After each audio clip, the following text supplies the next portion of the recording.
Hello, hello, hello, everyone. Welcome to the show. It's match day one for Arsenal. Here we go. Here we go. Here we go. Players have just stepped out of the tunnel and lining up. As you know, the starting lineup is as follows. They ran in the goal as expected. Zinchenko, Margales, Saliba, and White on the back line.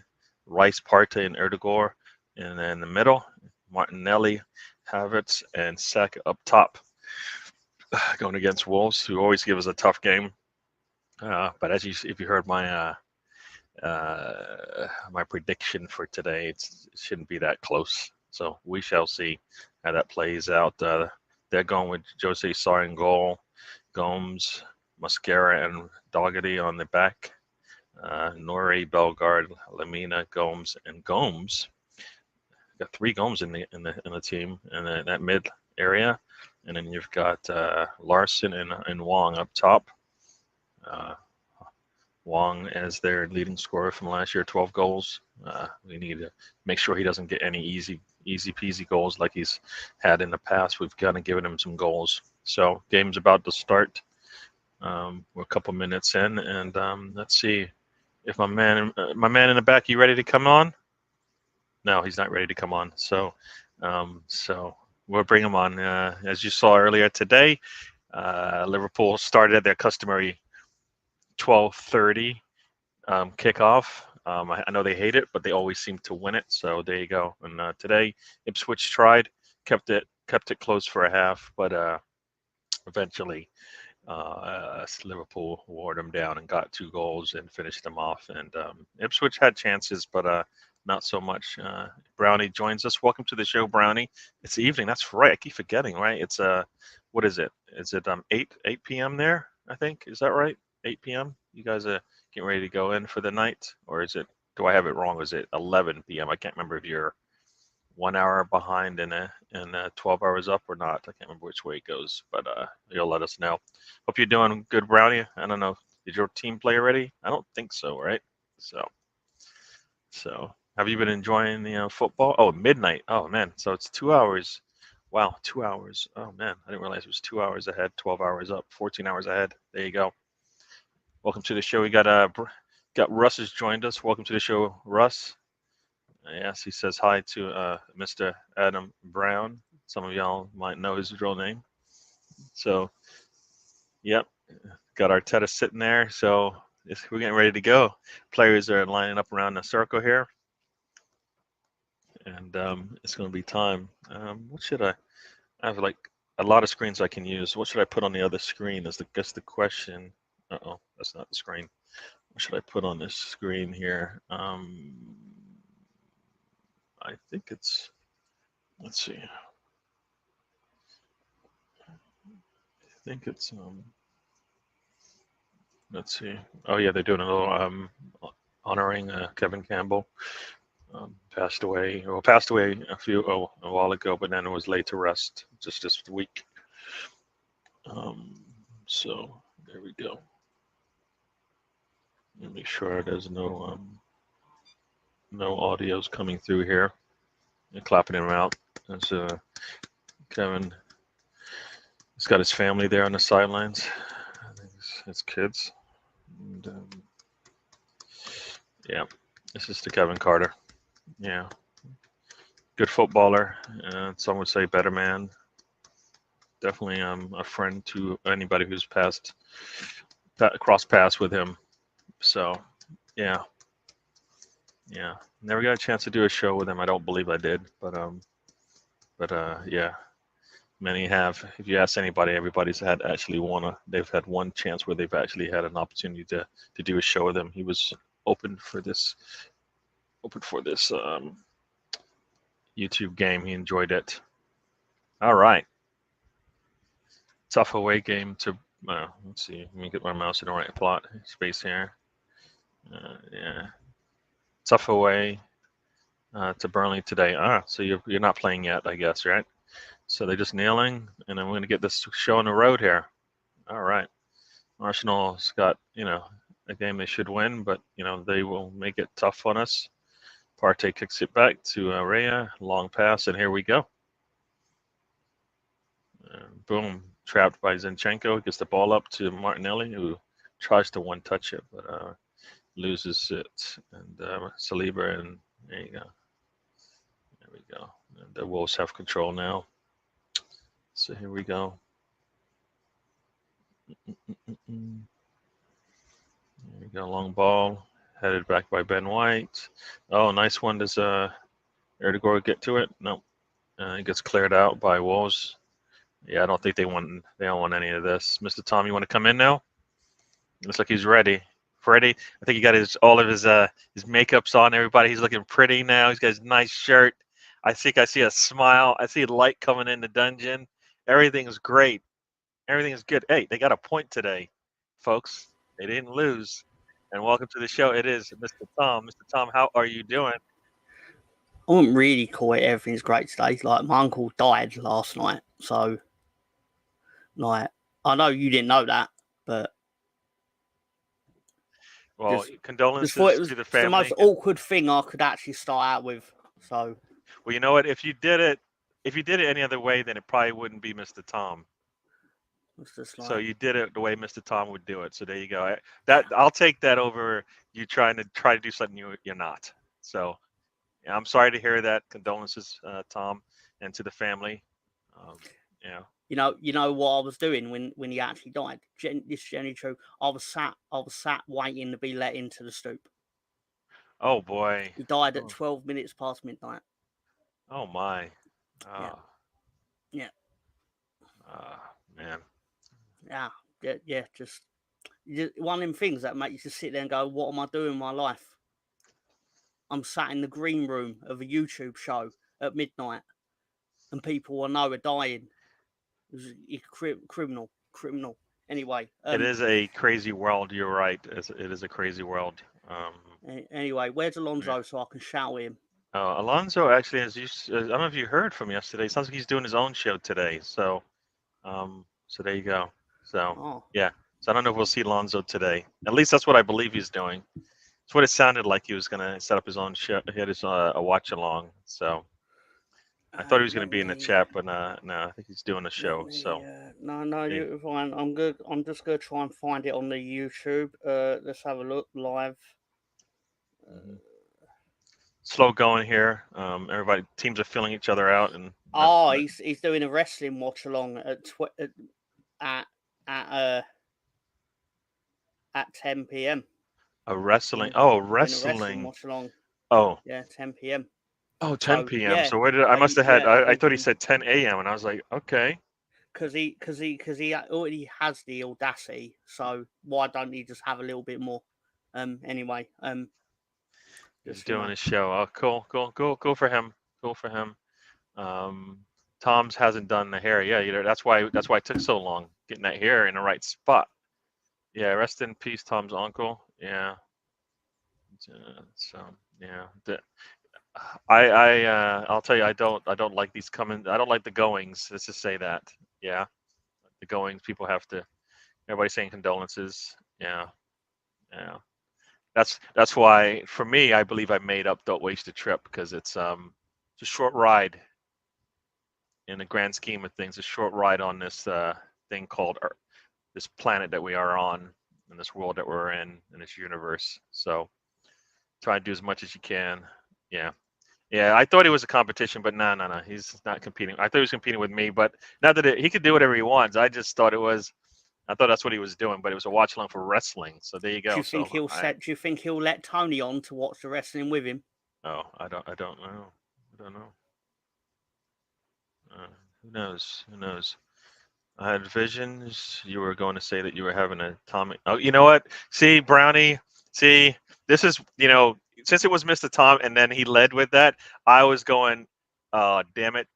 Where's the button? Where's the button? The button that you have on the TV shows where you have to mute, go to black and all of that. I was like, dude, but it wasn't that. But Brownie, I hear you. Sorry for your losses, Stefan. Everybody's saying, yeah. Brownie turning into Hawkwind. I think Brownie is Brownie. I don't I don't. Yeah, I don't think Brownie's turning into Brownie. Turn into somebody else. He is Brownie. That's what he does. Yeah, yeah. You know what? You know what? That right there, that statement right there. If I ever hear that, I'm running. I'm blanking the screen because I just know. I just know. I mean, come on. He's well within his rights to say that. To be fair, I think anybody who knows you knows that could possibly, you know, yeah, yeah. Brownie loves you, man. See, I don't even get that kind of affection. So there you go. See, Mr. Tom, they all love you, no matter what you do in the green room.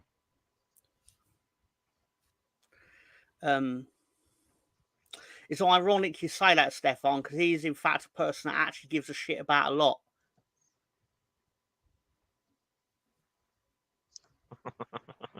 I don't give a fuck, Gary. I don't give a fuck. I could be dead tomorrow. I might as well just say everything as soon as possible.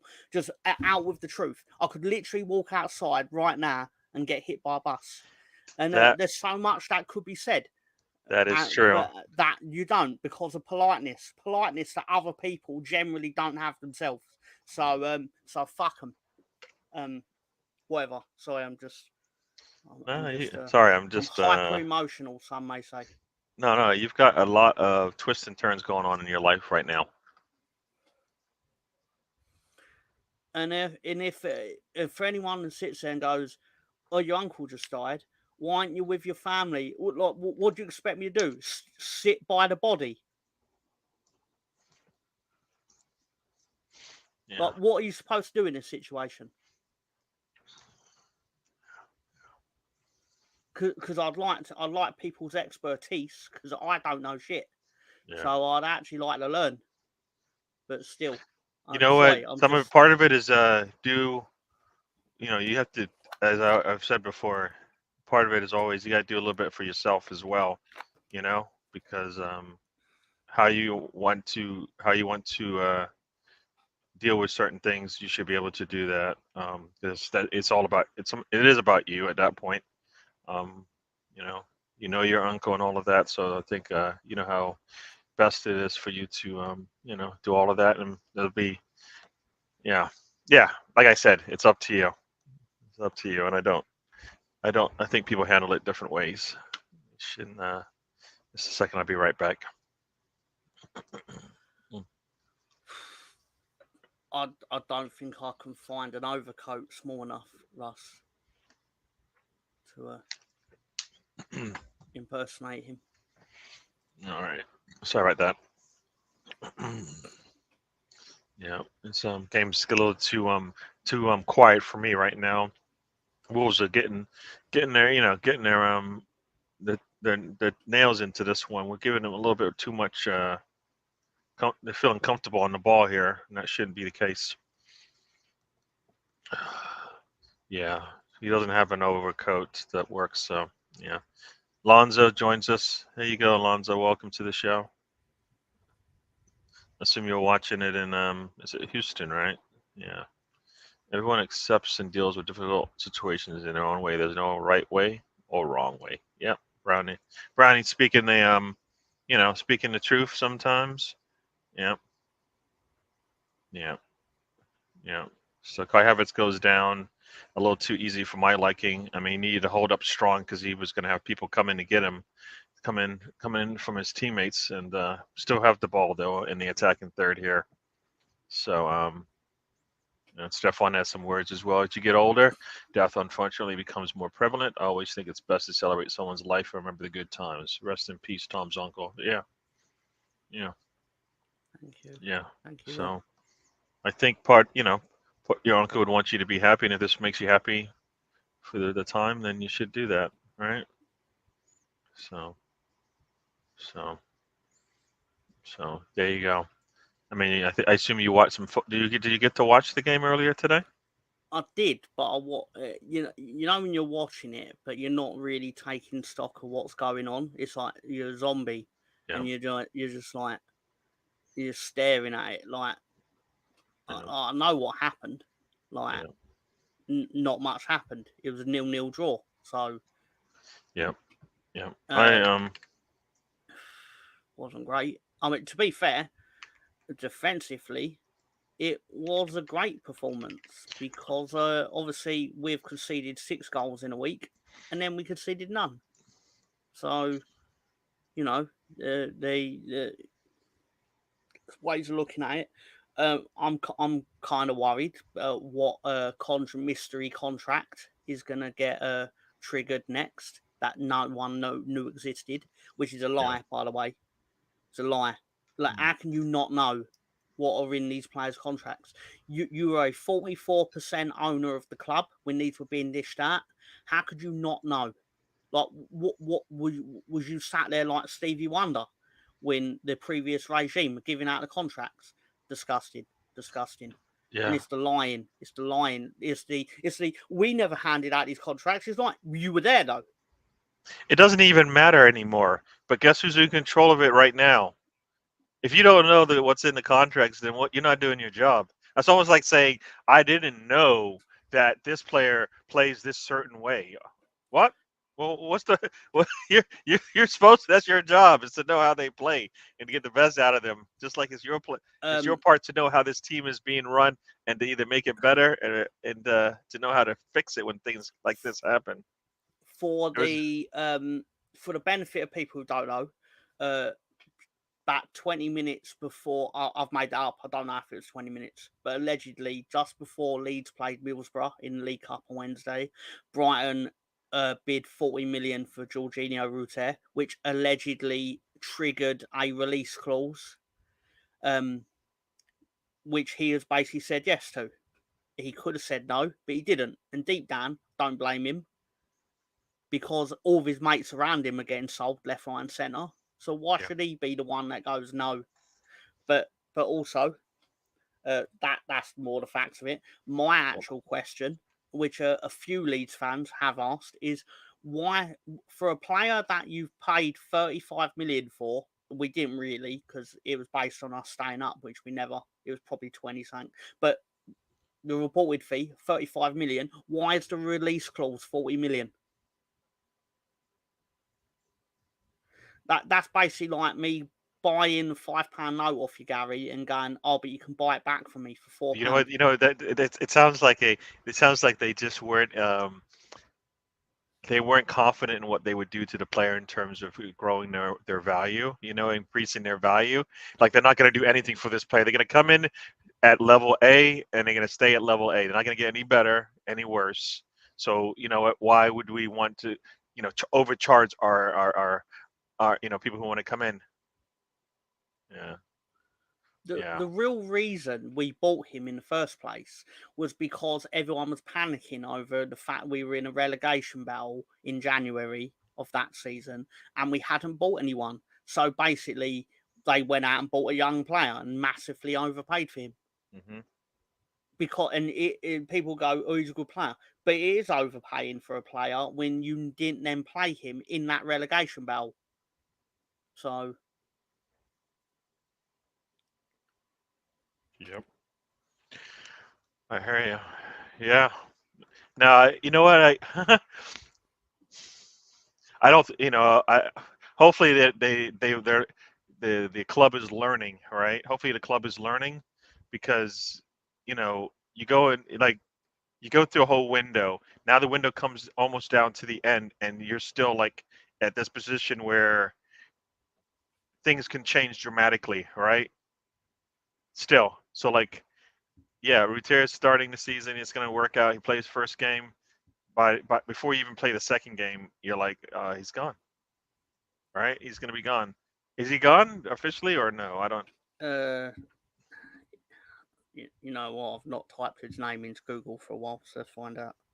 Yeah. I don't know. I said hello to Chris Nix, but welcome to the show.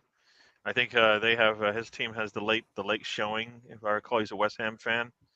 The late showing on as we call over here, we call it Peacock, NBC. So that's where they're set up, the U.S. Channel here. Yeah. Stefan wants to laugh. Yeah. The Southampton manager is dating Lucy Pinder. I don't know who that is. Don't Google it. All right, we're moving on. Apparently, Danilo, who plays for Forest, has broken his leg. That didn't they just like pay for him to come?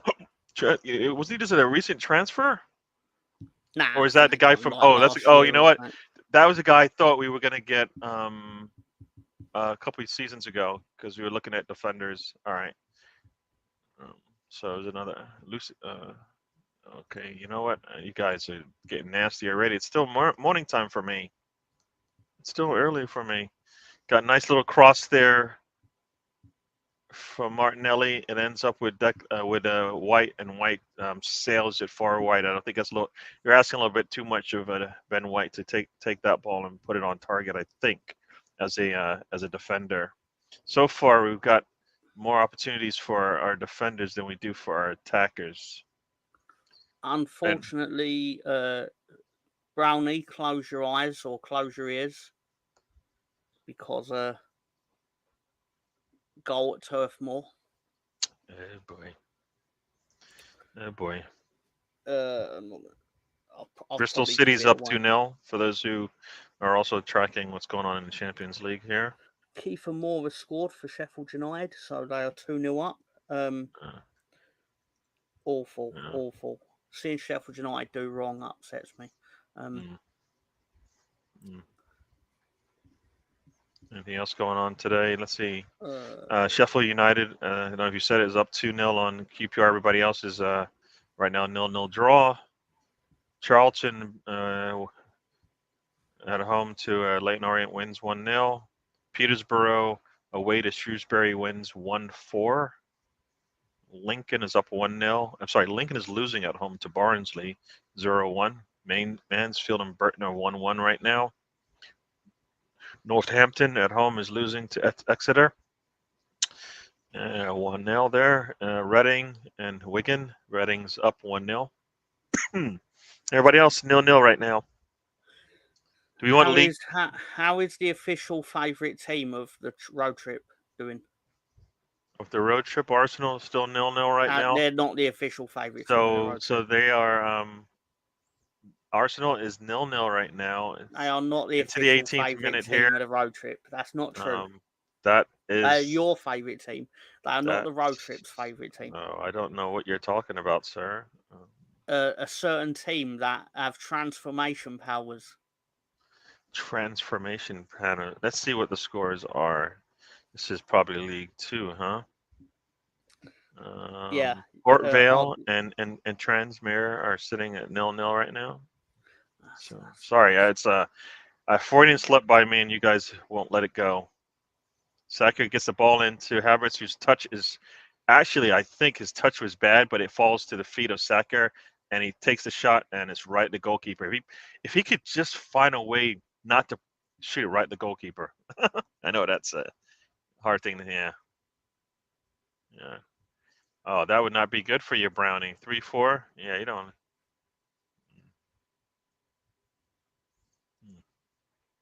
We've got a throw in. Saka's got the ball. What does he do with it? Crosses it. And Declan Rice thinks he got deflected. And I think did it? I don't know. But the shot looked bad if that didn't. Yeah, you guys are getting Eddie Izzard's favorite club. Oh, boy. I know that's just going in the wrong direction. Going in the wrong direction. So Declan Rice, it looks like he did just boot it Partey style out to row Z. 19 minutes have gone now. Arsenal has taken 5 shots. I don't believe any have been on. Oh, no, it says goalkeeper. Oh, 3 saves by the goalkeeper. I don't think the shots have really tested the goalkeeper. They've been right at him. He hasn't had to move once. So let's see. We need to get a little better, opportunities here. 60% possession. I don't know if that means anything. Because if I recall, I saw in the game today, Leeds had only 40% possession of the ball, but they were the ones taking most of the shots. So possession doesn't always equal better opportunities. I think if I recall, it was like 5 shots to 1 or something like that. So it was like, defensively doing well. It wasn't a very shooty game. No. It's if weird because I always felt I'd be furious. Yeah, it was for me. It was like West Brom looked like the most threatening team, even though they weren't getting many opportunities. I mean, you did good to keep them at bay, and you took some yellow cards. There's a lot of yellow cards to save some dangerous situations, and I think that that one where I forgot his name takes the yellow card out there on the right hand side, the right back, I think it was. I mean, he took him out cleanly. He didn't. There was no touch on the ball or anything. If he doesn't do that, could have been dangerous. Could have been dangerous. So From what I recall, you got Arsenal sorry, corner coming up. I forgot what Sorry, we were talking about. we're talking about just. I was talking about possession and leads and. Oh, that's what I was going to say. It felt like when we got the ball, it would be we'll pass it around, we'll give it back to the goalkeeper, then listen to all the boos from the Leeds fans that are sick of it going back to the goalkeeper instead of going forward. And then as soon as West Brom got the ball, within 12 passes, they'd be in our box. And I'll probably exaggerate saying 12. It felt more like 5. They'd be in our like in our final third very quickly, whereas we were the opposite. We'd do 56 passes, and it would be a minute later on the clock, and we'd still be on the edge of our own penalty box. Annoying. Yeah, well, I guess for me, what I thought I saw a little bit also is just um, a little bit more control on the ball. Like you guys were just the touch was bad or a pass was just not right, and you just gave the ball away in the midfield too many times. Where it's like if you could just hold on the ball for a little bit, maybe something good could happen. But you consistently giving the ball away in mid after you move towards the midfield area, and it's like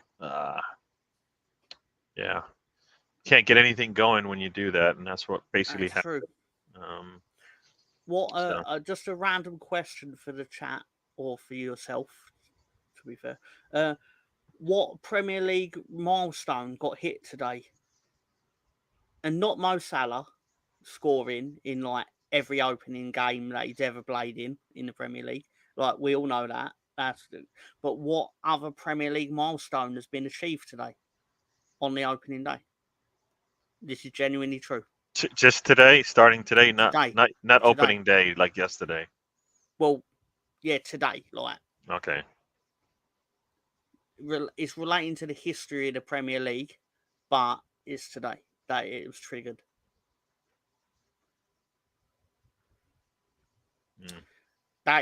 Is James Milner playing?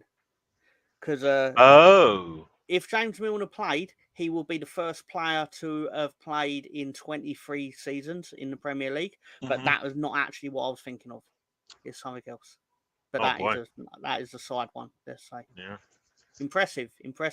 That would be impressive, but no, I don't know what. I wonder what team he started out with. Mm. Just thought to throw that in.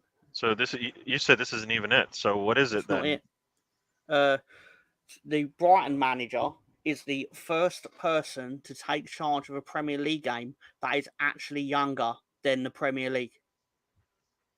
Oh my! Because he was born in 1993, and the Premier League obviously started in 1992. So he's the first person to manage in the Premier League that is younger than the Premier League. Interesting. Wow, that's pretty.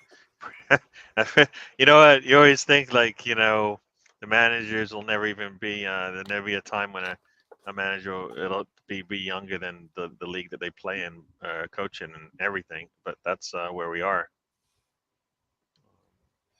Definitely manager.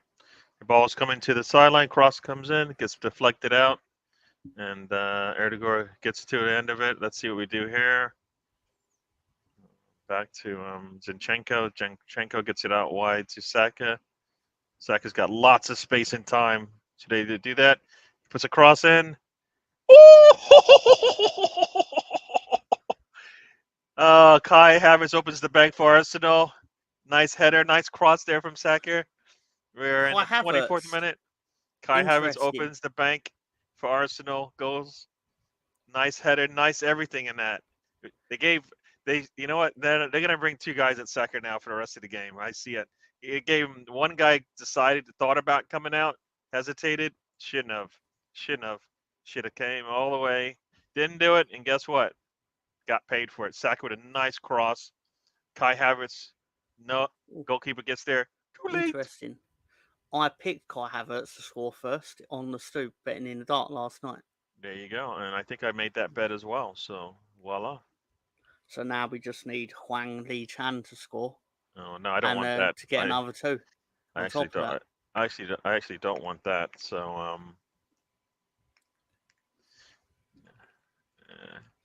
But actual big news in the Premier League, Chris Wood has opened scoring for Nottingham Forest against Bournemouth. Yeah. Former Leeds United, Chris Wood. Yeah, you can tell me if you like this or you think I should do something different. All right, there we go. Boom. Do we really care about who we're playing? Pretty accurate, to be fair.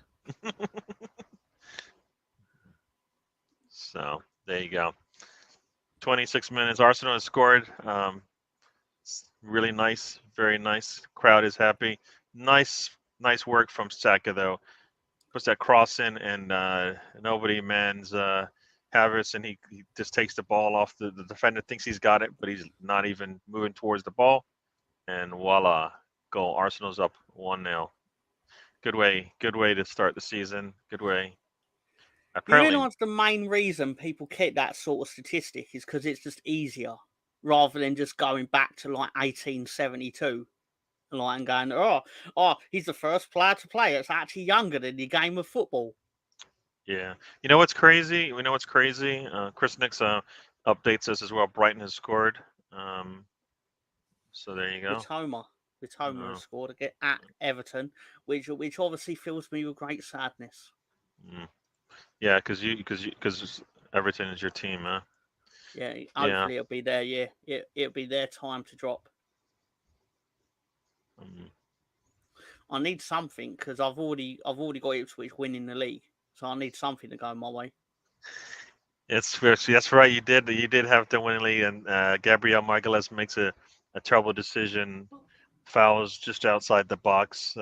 Wolves have a chance now to take Did he sign a new contract? Take a shot at who? Megalegs, because I heard you say he made a terrible decision. He's not going to Leeds. No, he's not going to Leeds. He's staying at Arsenal. If you want to know the decision making, he's all right. He made a good decision as to where he plays. But on the field of play right now, he made a little bad decision. Gave away a free kick there, not just outside the box, but just probably about 10 yards away, like 10 feet away. Here we go. Southampton still tied at Newcastle, but as the chat has already speculated, and it's well over the bar. Russell Martin wins either way. Anyway, sorry, what? Sorry, we're talking here. Fabian Schär has just been given a straight red card for Newcastle. Oh, straight red. I'll tell you something amazing that happened in Championship today. What is that?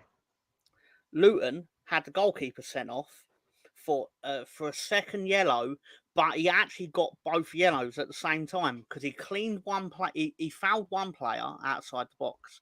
The ref played advantage because the ball dropped to the ball dropped to a Portsmouth player, and then he immediately cleaned out the other player that received the ball. Therefore, 2 yellow cards. Ouch. Ouch for Newcastle. It's not a way to start the season. Gabriel's not having a good time right now. Made a bad decision again. He's like trying to keep them in the game for some reason. I'm not sure why he's doing that. Let's see what he does this time. Partey, and he just takes out. Yeah, it doesn't really take him out, but he definitely interferes. So Gabriel is testing the waters here. Maybe this is why he didn't start last season. He's just head's not in it. I see that, Tom, and deserved yellows too. So there you go. Newcastle's down. So much for me thinking Newcastle was going to have a good day today. Yeah. So it's never a good day when you're Geordie.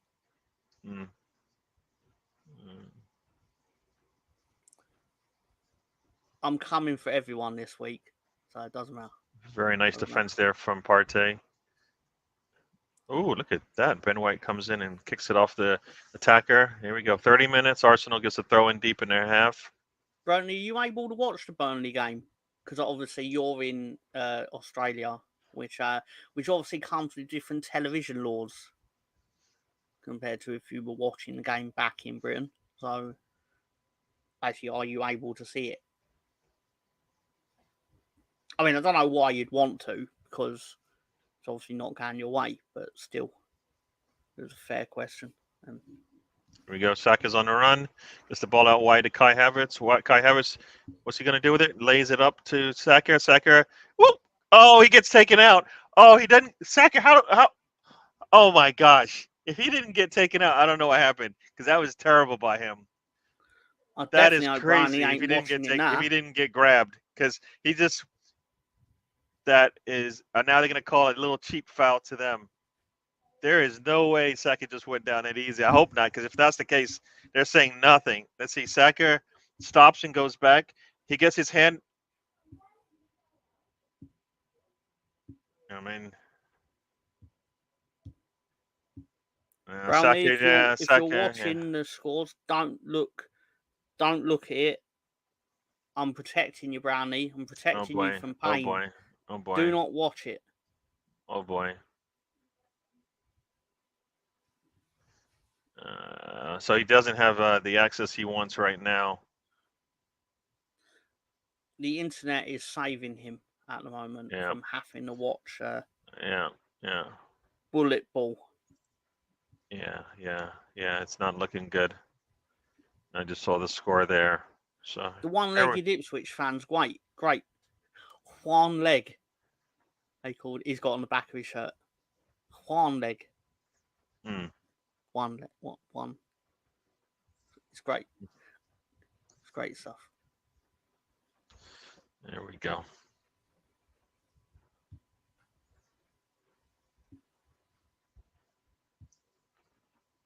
There we go. I don't know why. Okay, ball's into Partey. And Partey gets taken down. And I think, no, they did call it, because that was just like, There we go. Here we go. All right. You guys are... I believe I saw it earlier, Brownie. I'm pretty sure I stole it from the same place you found it. So that's how these things usually work, to be fair. But it's very funny. 33 minutes in. Arsenal's getting hopefully back into control of this game, and time to take it to them. Yeah.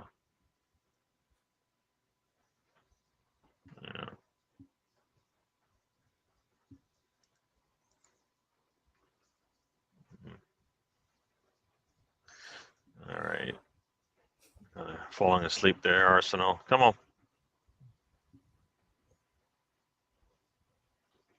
Oh no. I see Partey looking like, is he? Nope. Hopefully, look like he's grabbing his leg there. It's the last thing we need. Mr. Young is on the ground. He's getting old, man. He's still playing. I don't even think he got hit in the head. I don't know what happened there. He he put his head down. Ooh, if that's a head to shoulder, then that's probably why it stings. Speaking of legless, Stefan, do you know why Eminem has basically slated Christopher Reeve 44 times in his albums? I don't know the answer. I just wondered if anyone else knew the answer. Yeah. Partey looks like he's doing well there, but they're chipping at his heels over and over again. He's like, how many times are you going to get to do that before we get a yellow? That's what Gabrielle's asking. Sorry, you are doing the show, and I am doing a watch-along. It's just how it works today. It's fine. It's whatever. I don't care. You care. Come on, stop saying you don't care. You care. You enjoy doing this, don't you? You enjoy hanging out with me. But what I mean is, do what you do, and I'm just gonna make silly comments. What you do? Do what you do, which is terrible pass by Gabrielle there. Now it's throwing the counter. Match. Yeah. And cross. All right, nice. They pass it to no one, and Zinchenko gets it out to Havertz. Havertz tries to 1-2 the ball and doesn't work, and they get the ball back. I don't know. Just pass the ball and nice save there by Raya. It was a nice header, but that was all because Havertz didn't make a nice pass there and turn the ball deep in our half. But yeah, yeah, that was a good opportunity for them. And another bad pass now from our other center back, Saliba. Now they're on the run again. Come on, our center backs are just not clean with their passes, and here we go. So Brownie's gonna lose some money. You call it an ACA, I guess we call it a parlay, multi-team parlay over here. Dad's in the house. I think I said hi to everybody. Yes, Dad's what. Mr. Luther is in the house. Welcome to the show, Dad. Just texted to say hi. Yeah. Hopefully I get to see the man in a bit. A little cross in there. Saka with the head on the top of his head. That's not going to work because guess where it goes? Out.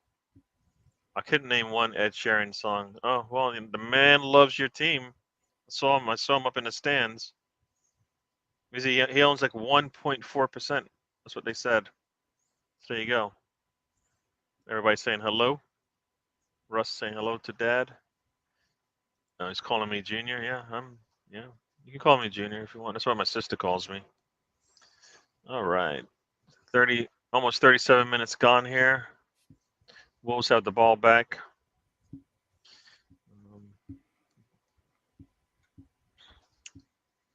Yeah. We've taken a little bit more possession of the game. So 8 shots to 3. They've been fouling us a lot, so we're controlling the game the way we want, but we're not getting as good as shots that I want. Long ball out, and Havertz is able to get it. Gets taken down. Did they call it? They got to call a yellow there. Yeah. There got to be a yellow there for taking down Totti. Everybody saying hi to Dad. Brownie says hi to Dad. Rhea, yeah, it was a great save.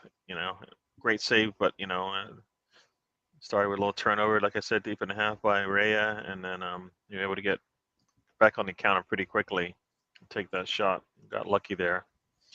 Didn't get lucky, but we did our job to clean up the mess, and that's what I've been always asking for our goalkeepers.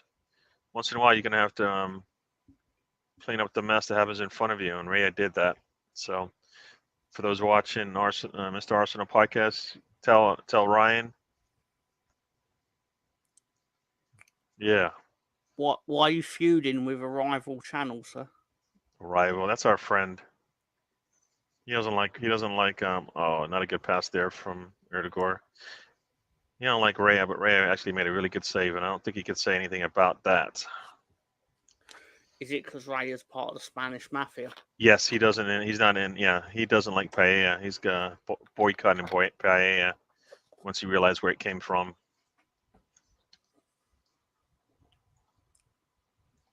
It's funny. I've boycotted paella for 39 years.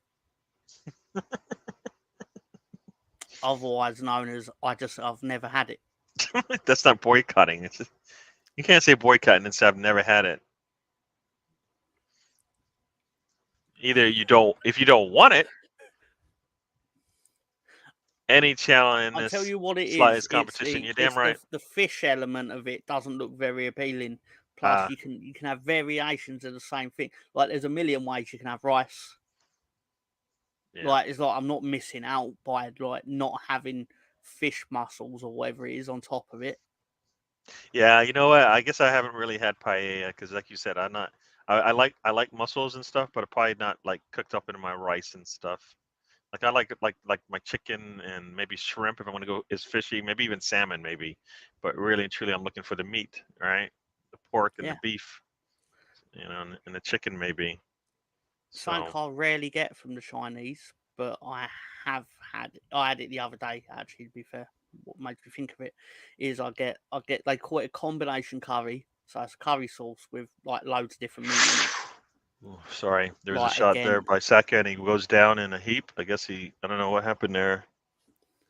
like your beef, your chicken, you know, whatever you name it. They even throw in 2 prawns because you know, obviously you only get 2 because they're the most expensive item, and you know they're running a business, not a feed Tom shack. Anyway, but I have that with an egg fried rice with pork in it. Put your pork in the egg fried rice. Delicious. Delicious. Sounds good. Just, Saka took really a shot and then hurt himself. So there you go. Whenever I have seen photos of it, Brownie, and I'm sure you're right, but whenever I've seen it, like, for argument's sake, whenever like there's a computer game or whatever and they have paella or whatever, the photo is always fish muscles. You said fish muscles. You mean just muscles, right? Yeah, but I just mean like fish, meaning mostly muscles. Or Yeah, like, spicy always sausage. tends to be Yeah. a fish in it. Whenever I've seen it on TV, it's always muscles. Yep. That's why I associate. When you said that fish with muscles, that. I didn't know if you meant like the fish muscles. Oh, like, you know. like fish that on the steroids. Yeah, that makes sense. Yeah. Oh man. Imagine if it's like a half man, half fish. Like, what would actually be worse, Gary? Like, if the half man, half fish was the top half was a human man and the bottom half was fish legs. What are fish legs, by the way? Or, you know, the tail probably. Okay. Like flipping. I was down. just wondering if there's which Or the other way around, where it's a human legs with a giant fish head. Yeah. Which one is more terrifying? I know it's the second one, clearly.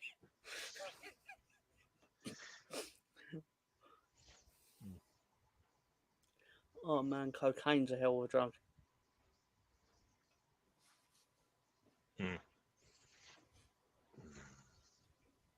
I'm not on cocaine. It's just a joke from Dave Chappelle. Look, bitch, I'm Rick James.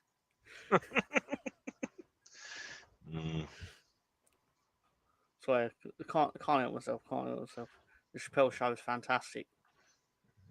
I enjoyed laughing at that, for sure. A Brighton player is down right now. Let's see what happened here. Whenever it's time for the NFL draft, I always go back to watch one Chappelle clip, not the NFL, when he does the racial draft. Oh. And it's like, oh my god. The Wu-Tang Clan gets taken by you got to take the Wu-Tang Clan. Like, I can't believe they were not first. Havertz, yeah, Havertz looked really good. You know what? It's probably too hot for the long sleeves at this point. You know, in a month or so, it'll be cool enough. You don't want to overheat at this time in the season. There we go. Playing out for the back. Ball comes into Ben White. Gets to Partey. And Partey goes out to Gabriel. Whale up to Zinchenko. He's got lots of space and time. He's going to take it. And gets the ball in. And it's behind. Oh, and Martinelli's there. Martinelli put the cross in. Martinelli, do something. Woo! Got deflected out. Oh, and had somebody coming in late who wanted the ball. But you know what? I want Martinelli to take that shot. I think that was fact, goal scored by Swansea 1, Preston 0. Goal scored by famous enemy of Leeds United, Matt Grimes. But not as famous as his mum. His mum hates Leeds United. She tweeted out that we are horrible people for what we did to her son. Yeah. Because he was on loan at us and he played shit, so we booed him. So she came out on Twitter and was like, we're really awful. So then, obviously, we chant back at him like that. His mum's a bit... Anyway, so I'm not going to say it anyway. No. But yeah, he scored. So well done to him. I see it. BX has got that long on the long base layer, as you say, on the shirt. Here we go. Another corner for Arsenal. Coming up on almost 55 minutes done here. Corner comes in. Cleared away by Wolves. Erdogan gets there. He's going to dribble out. Zinchenko gets the ball back to Rice. Rice surveys back to Zinchenko, and there we go. Got ball comes in and got to get a shot off. Come on, that's a terrible ball from Gabriel Martinelli. He's got to do better than that. If he keeps that ball on the goal side, he scores. He lets it roll across him. And you are never more than 20 feet away from someone that has either played for Leeds United or hates Leeds United. Just thought I'd throw that out there. All right, okay. I don't think. I think my daughter's the closest one to me right now, and I don't even think she knows. Hates Leeds She United. doesn't even know what a Leeds is. Yeah, so that doesn't. It's not the same as hating them. It counts. It counts. Cross ball comes. Saka's got it. He's able to. Has your daughter played for Leeds United? No, she has not. I mean, it's a fair question. It's a fair question. And Partey gives it up. Come on, Partey. Gosh, our security on the ball is terrible, man. Giving the ball away, and now he's gonna let him just dribble. Oh, and Partey makes a stop and isn't able to hold on to it. And there it is, halftime. Arsenal up 1-0. Havertz gets the opening goal for the season for Arsenal. Makes his claim as goal scored by Joe Linton. Oh, Newcastle down a man. Sorry. It doesn't matter, huh? It don't matter. Down a man, and they score anyways, huh? Yeah, but Southampton have got Ben, Barrett, and Diaz, so it's like playing with 10 men. Oh. And Newcastle did not sub when they got Dan Burns. Sorry, Fabian Scar is out, so I think they can do it with what they got. And as you said, Joe Linton scores. What else is going on in today's football? Brighton, like I said, is up. I don't know what is going on with this thing. Hey, why do they do this to me? All right. So Arsenal's up 1-0. Everton is losing at home to Brighton 1-0. Newcastle's up 1-0 at home to Southampton. Forest is up 1-0 on Bournemouth. There you go. Later on today, you got West Ham and Villa. In the Championship, Derby wins at home to Middlesbrough 1-0. Portsmouth and Luton drew 0-0. Luton got a red card, played down a man for a bit. West Brom and Leeds 0-0. First points for Leeds this season. Bristol City 2-0 over Millwall at home. Burnley up 2-0 on Brownie's team, as you guys know who that is. Norwich losing at home to Blackburn 1-0. Plymouth Hull 0-0. Sheffield United up 2-0 on QPR at home. Swansea up 1-0 at home to Preston. Watford and Stoke 0-0. Yes. I forget what my cousin's son team he plays for now. Fleetwood. Fleetwood. I keep forgetting, and I keep wanting to say I know it starts with a C, but that was his previous team. So let's see how Fleetwood is doing today, if they're even playing today. Are they in league? They're in League One, right?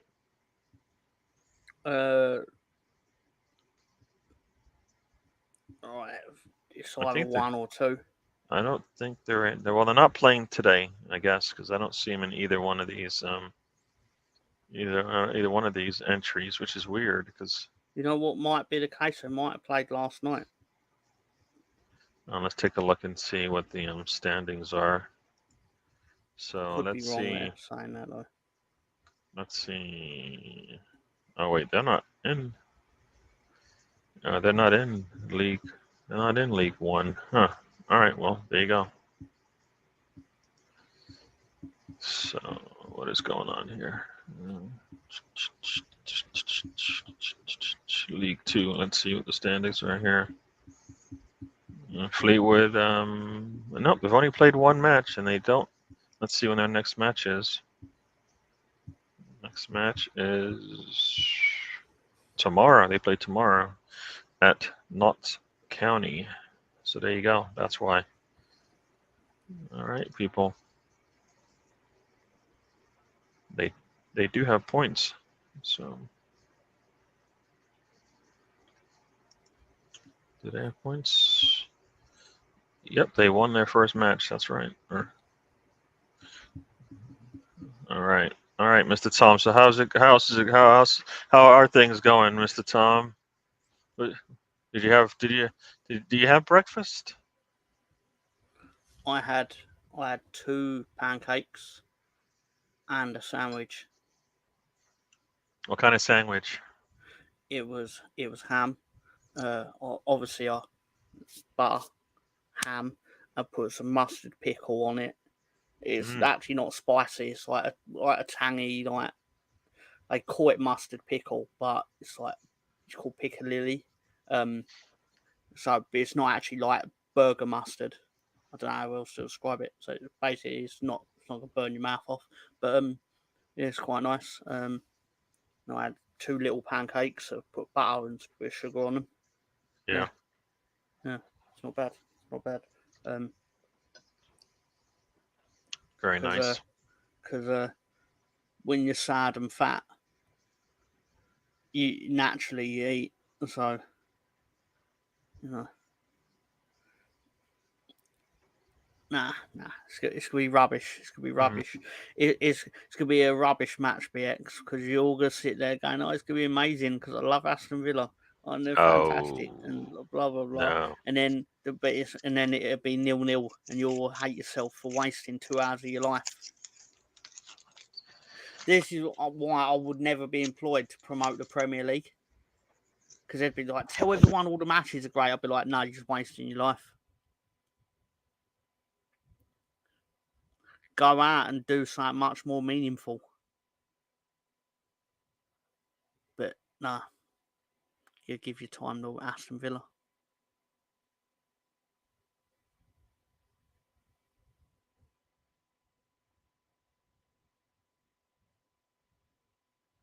I say that as someone that's given 30 years of his life to Leeds United.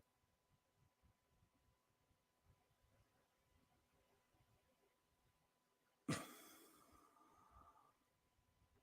don't know. Don't know what to do. Anyway, so I'll tell you what I will do, because now Gary's gone. I'm gonna do a live watch along of Ryan's live watch along. So right now I've got Ryan leaning back in his chair, and Joel's sitting forward because obviously it's half time. So obviously Joel's appeared, and he's going to basically.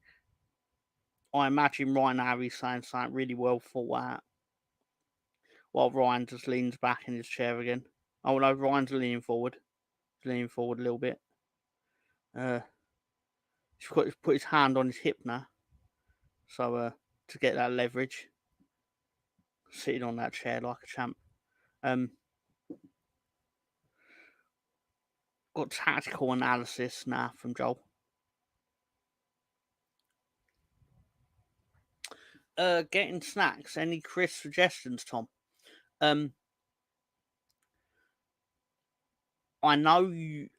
Forgive me if I'm wrong, but it was either you or Russ who said you were partial to the Walker's Sensations chicken flavour. I don't know if I've invented this as a conversation in my head, but I seem to recall it. That is like the chicken one, to which I believe I did say that I think it's all chicken crisps that taste the same,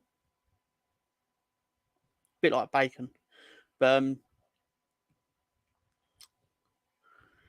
Beers Gunners ordered bacon, egg, and cheese on what's a hero, sir, in the food, in the culinary world of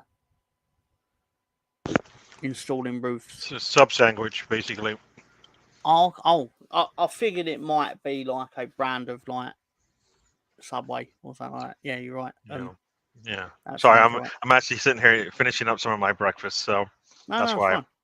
That's fine. But a hero sandwich is just like a sub sandwich for me. That's what I believe. So, yeah, it's a sub sandwich. So just like I it's like a, have. you know. mm. Oh, sorry. Yeah. I figured it was like a brand name of something, but yeah, Yeah, you go to that makes certain sense. sandwich shops and they're heroes, and you go to other sandwich shops and it's a sub, but they're the same. Fair enough. I've not tried this. Oh wait, the Pizza Hut. Pepperoni crisp sounds interesting. We had that on one of the Monday nights because I believe, if I remember rightly, I managed to get a Pizza Hut crisp. Okay, I don't recall that one, but that sounds. I Did don't it recall actually taste liking good? it.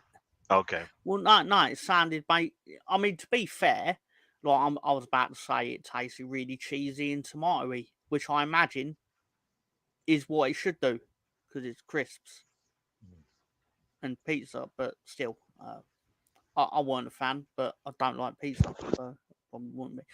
They also do a Subway version of a chicken teriyaki, if I remember rightly, and KFC crisps,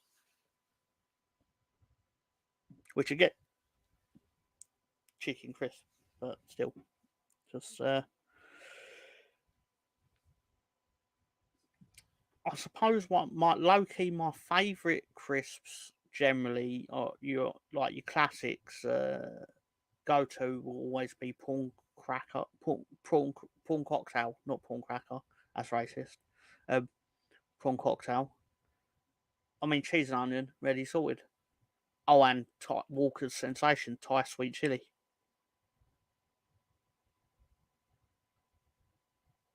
Did these Burger King Whopper crisps happen to taste like beef crisps? Just out of interest. Just wondered.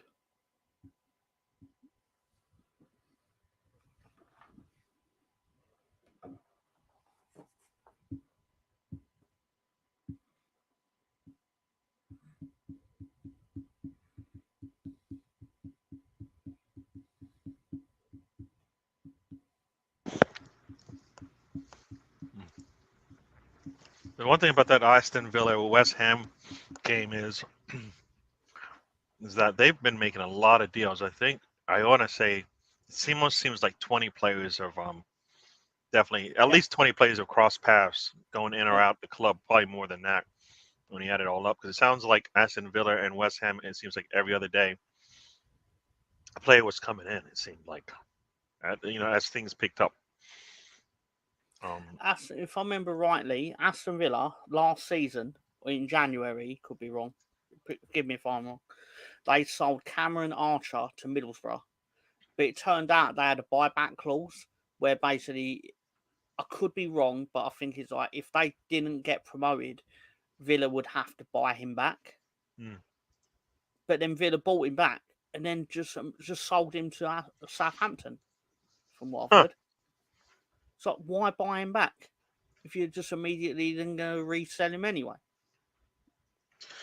Well, I guess it's all because of the FFP and stuff, right? It shows that you're able to, if the money, even if I don't think it's a wash, but if it is a wash, it works out fine for you. But so as far as players coming in that they paid for, Aston Villa paid for 2, 4, 6, 8 players. They sold 6 players. So they paid for 8 and they sold 6. 2 of them for over 100 mil. So they did pretty well. And let's see what West Ham did this time around. They paid for 5 players and let go another 4 players. So lots of money going back and forth.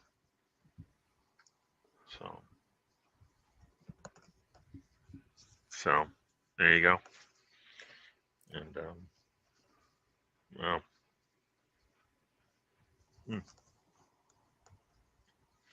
So yeah, that's crazy, right? 13 players were actually purchased by the 2 teams. So wait, what? You're allowed to purchase players? Well, transfer. You know what I mean? No. I'm not digging out your wording. I'm just more thinking of, like my own team just seemingly don't know how to buy anyone right now. I just figured there was. I thought I said the wrong wording, and I'm like, no, it was fine. No, it was fine. I was just more digging out my own team. Like, no, you done nothing wrong. It's fine. I'm just would make the point of, like, so there's not a transfer embargo where like you're not allowed to purchase players. So I think all teams are allowed to go out there, and if they want to see a player they like, they should be able to go out there and buy it. Right. Sam joins us.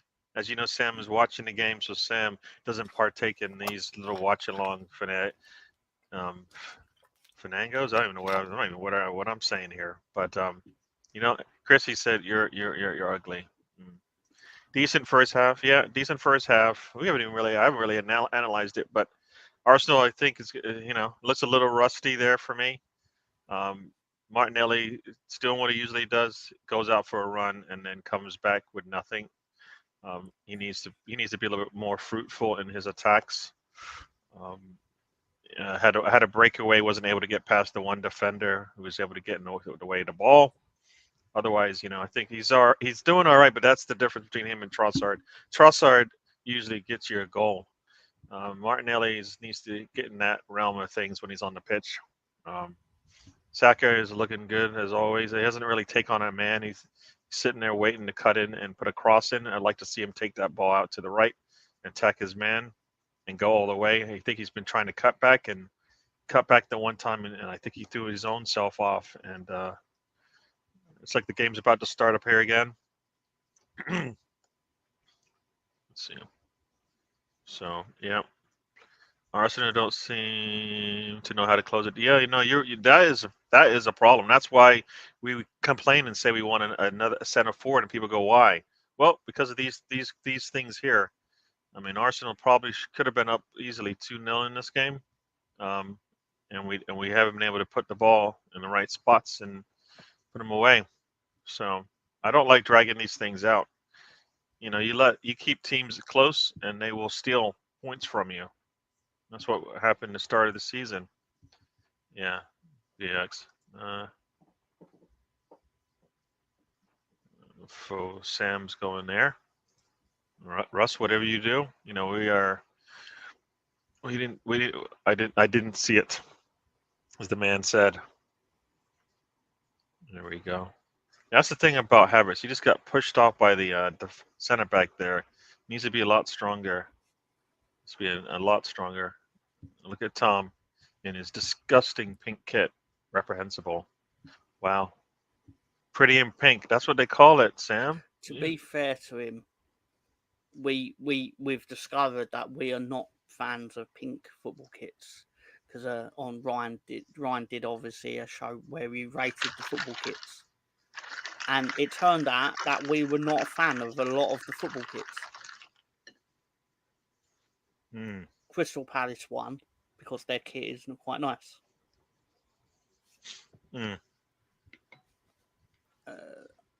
Correct me if I'm wrong, Sam, but I believe it was innovative. They tried a new spin on the same old stripes, and it was nice. It was nice. To use a Gary word, it was a clean attempt. Gary word. Even when you think I'm not paying attention. Oh, I know you're paying attention, because whenever you can use something against me, you will. So.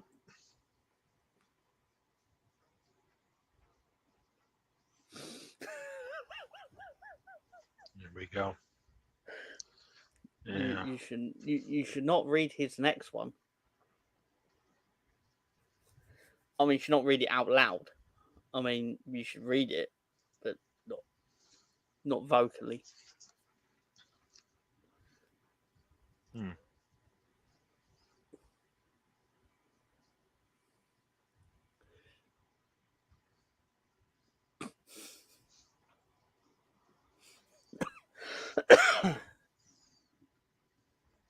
Brownie. He's in Australia. He probably wiped it on the inside pouch of a kangaroo. Brownie. Dude. Keep that stuff to yourself, my man. Nobody needs to know that. Nobody needs to know that.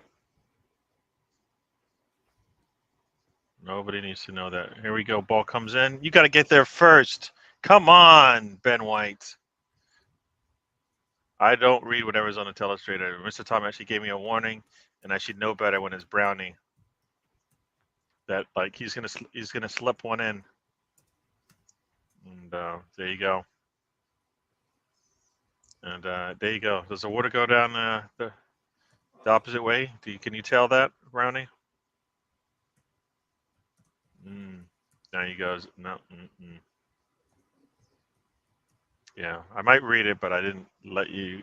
You didn't hear it. Didn't speak it out loud. Oh, Oh, come on, dude. I did not say forgot that. that it comes out as yours. Yes, I didn't say that. No, I was kind of hoping you would say it. Like, it's from Anchorman. Ron I Burgundy didn't reads say that this. out and then gets cancelled. Yeah, I didn't say that. You never said it. Will Ferrell said it. I never said it. I know you never said it. It was so obviously Will Ferrell that said it. For anyone Didn't that's say it. seen Anchorman, Yeah. world's greatest movie. I don't know what Arteta tells these guys at halftime. They always come out like, you know, a little bit worse than they finished off. Just stop telling them this. You go, Havertz gets the ball, gets it to Havertz, and Havertz dribbles right into the defender. Just keep turning this ball right back over again. That's we need better than that from you, Havertz. Just keeping his ball deep in our half, not good. It's like we're trying to give them a score for some reason. Any scores going on, Mr. Tom? I haven't really been checking the I've not the been scores. checking either. I'm so sorry. No more let's have a look. changes. No changes in the Premier League. Yep. No in the Championship, okay. No, it's pretty much as you were. And Watford have scored. There you go, Martinelli. Let's see if he does something here. Martinelli steps inside, gets the ball to Havertz. He should be able to score. Come on! He's sitting there with time and space, and he just kicks. It just lofts it well over the. Yeah, that's the problem with Havertz. Right Arsenal there, trying he's to at help me out the here. penalty spot. All he has to do is put his foot through it, and he tries to go to the far corner, and he chips it just like a little too strong. I mean, if he goes to the near post, I think he scores. If he goes to the near post, I think he scores. He might even be able to dribble it in if he does a little fakearoo like Trossard did. Yeah, Sam, you're right. He needs to hit the target on that one. That was terrible. Terrible. Yeah. Yeah. That was bad. That's why we want a center forward. People want to know why. And then we show them and they go, "Oh no, but he scored today." Yes, but he should have had a brace. That's the difference. He's always one step behind where he needs to be. Should have scored today, got nothing. Should have had a brace today, got the one. You know? The technical ability to put that header on like he did and then to take a shot. I think it's easy to take the shot and he didn't do that well. So 51 minutes gone and a terrible pass by Zinchenko. And he wants to know why they have the ball back. I keep hearing about this Zinchenko guy doing good things for us. And then I see this and I'm like, nah. We'll see Calafiori soon. You're right about that. Pick a corner and he scores. Well, he picked a corner. He picked one that was a little bit over there. Yeah, it's always not so bad, but we need that second goal to finish off the games, dude. Right?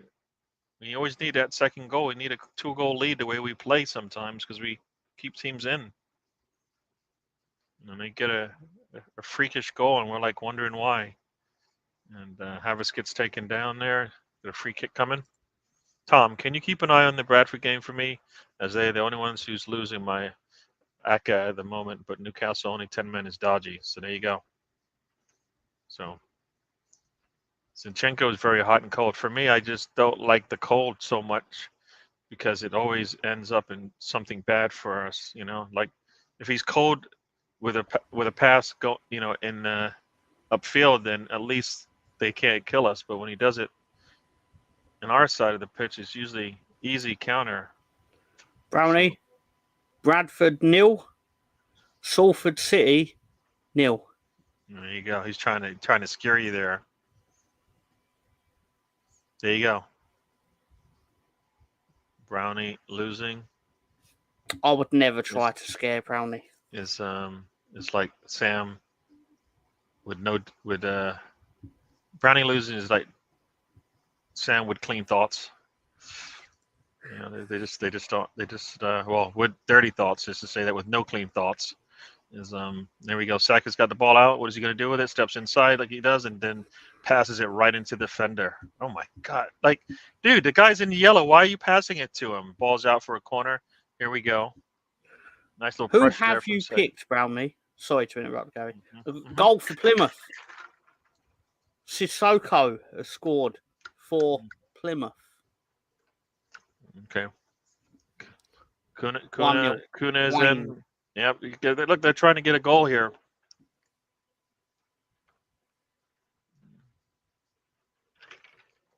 Goal for Watford. 2-0 over Stoke City. There you go. There we go. We got a corner coming up.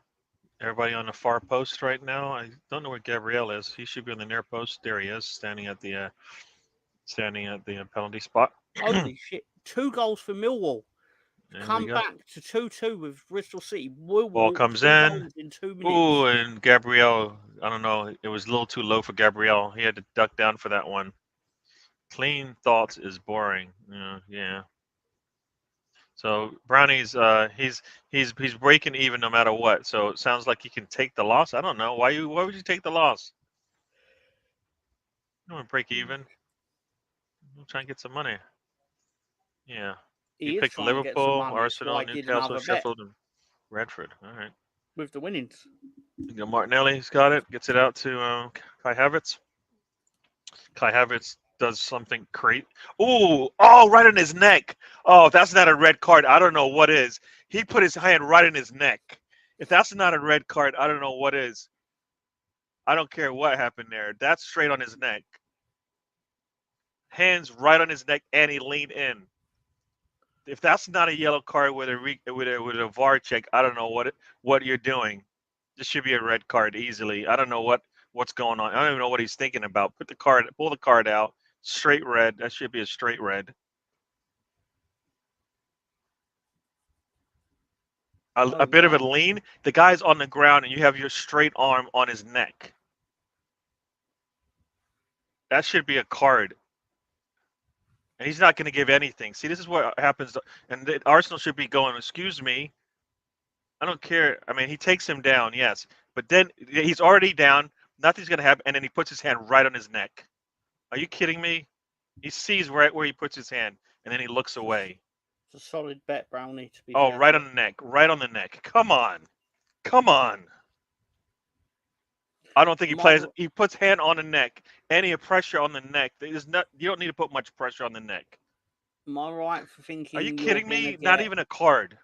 Is that 5-1, Brownie? Off top of my head? Looks like you probably get 5-1 for that. And then, are you kidding me? 10. You guys see that? That's terrible. No violent. Yeah, exactly. No violent contact there. That's terrible. This is where Erdegaard needs to take that band and do something with it. Are you kidding me? If that happened, if that was an Arsenal player, easy red. Come in. I have no VAR. You know why there's no VAR? Because he didn't put a yellow out. He didn't even get a foul. Are you kidding me? If that's not dangerous play, I don't know what is. What's the point? Referees are back to where they started, doing nothing. This is ridiculous. Oh, man. That Arsenal, Derby County goal, comedy of errors. You need to respond here.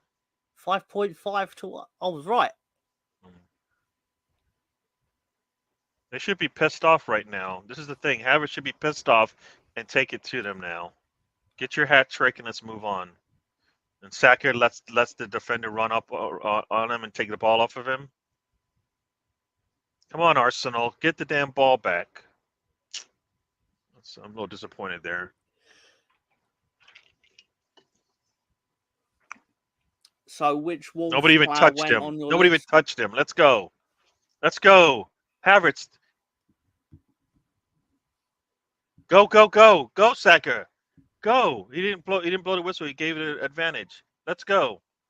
Let's go. Martinelli, do something with it. Zinchenko puts a ball in, and gets deflected. And Partey, damn it, you got to put that ball on target, Partey. It's close, but I feel like he should be able to put that on target from where he was and how much time and space he had.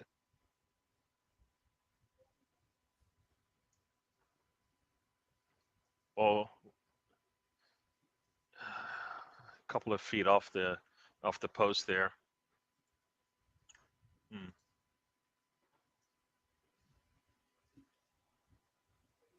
Arsenal needs to get this goal. Shut up any thought of Wolves getting anything out of this game.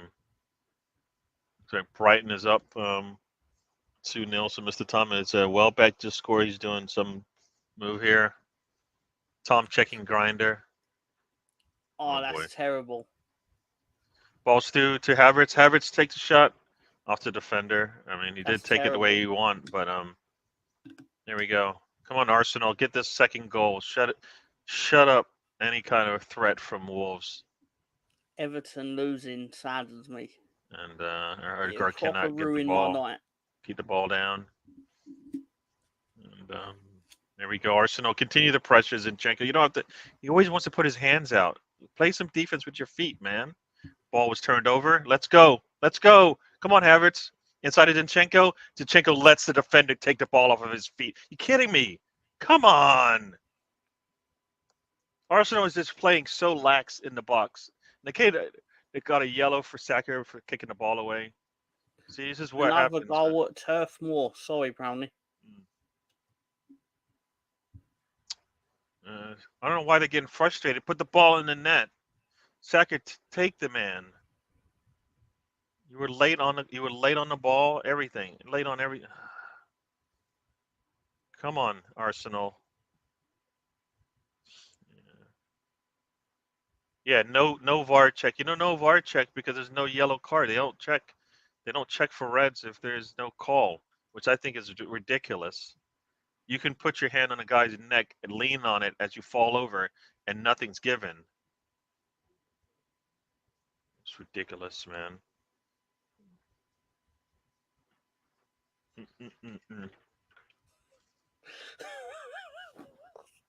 Oh my God. I can't put that up, Sam.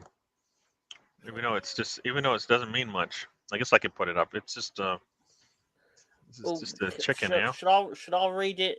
Should I read an alternative version of how it's meant? No. Oh, it's a PG version of how it's meant. Tom used to be a farmer in Northumberland, and his favourite activity was checking all the roosters in the morning, which is technically true, because that's what I would do if I was a farmer in Northumberland.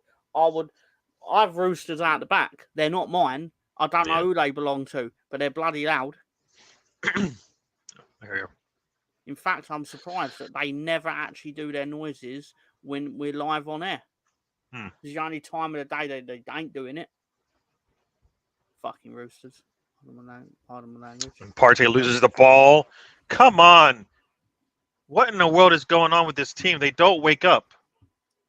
They should be pissed. The game's getting taken away from them. Partey gets the ball and just lets it roll across him and forgets to control it. And then you get a shot off that goes wide. Partey, come on. Former Premier League team Swindon Town are losing 3-0 at home. I repeat, former Premier League team Swindon Town, now in League 2, are losing 3-0 at home to Walsall.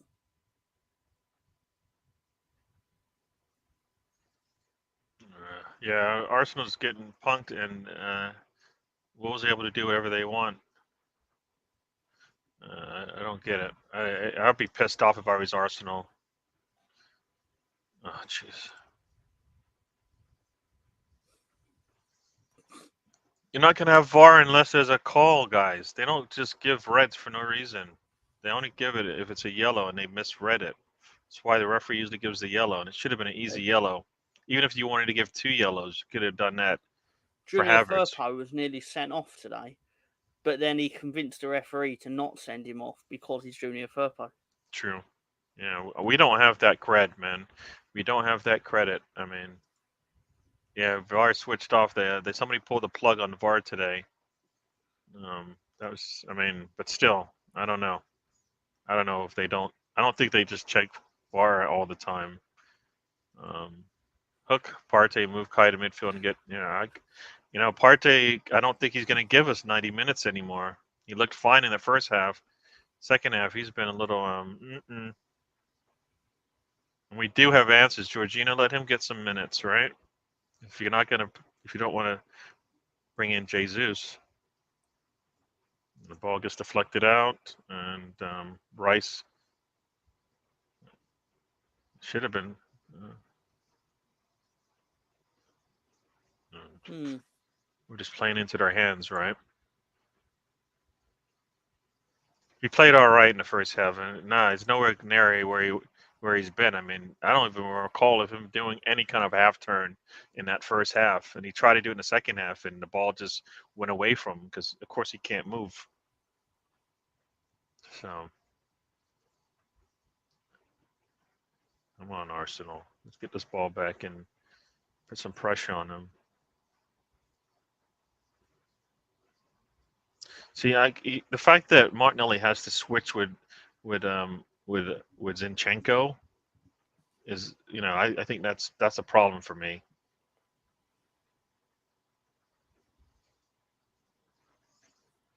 Boy. Shanghai Port have opened up a 2-point gap in the Chinese Super League, in case anyone wondered.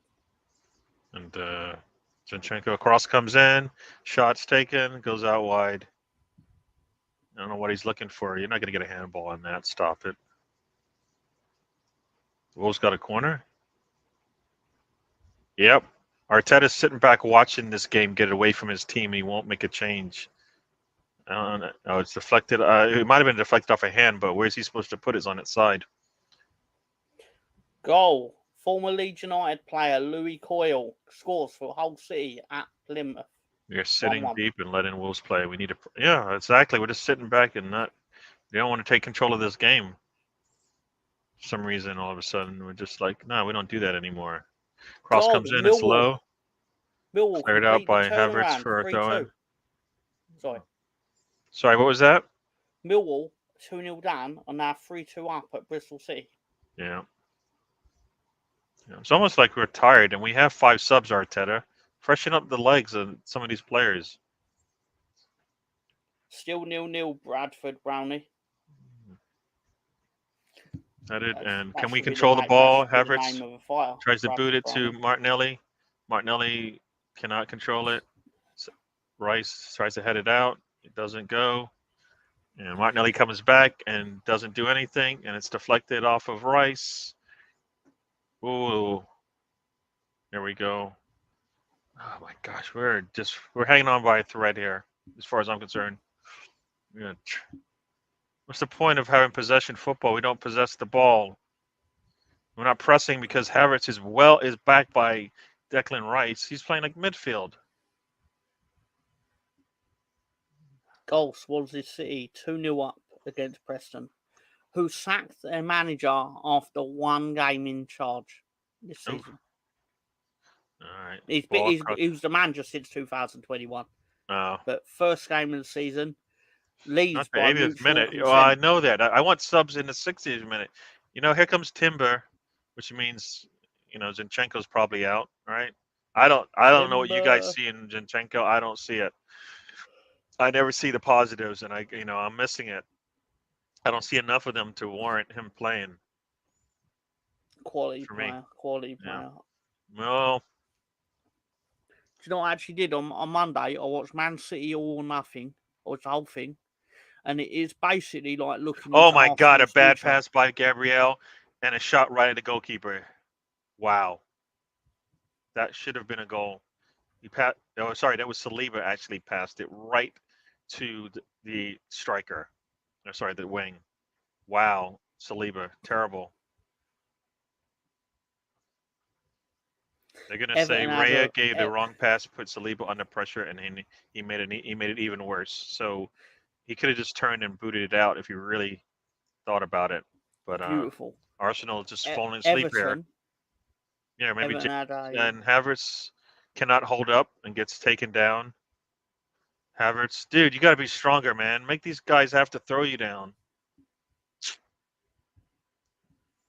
Yeah, Saliba's giving the ball. Yeah, Saliba and Gabriel both have given the ball away, I think.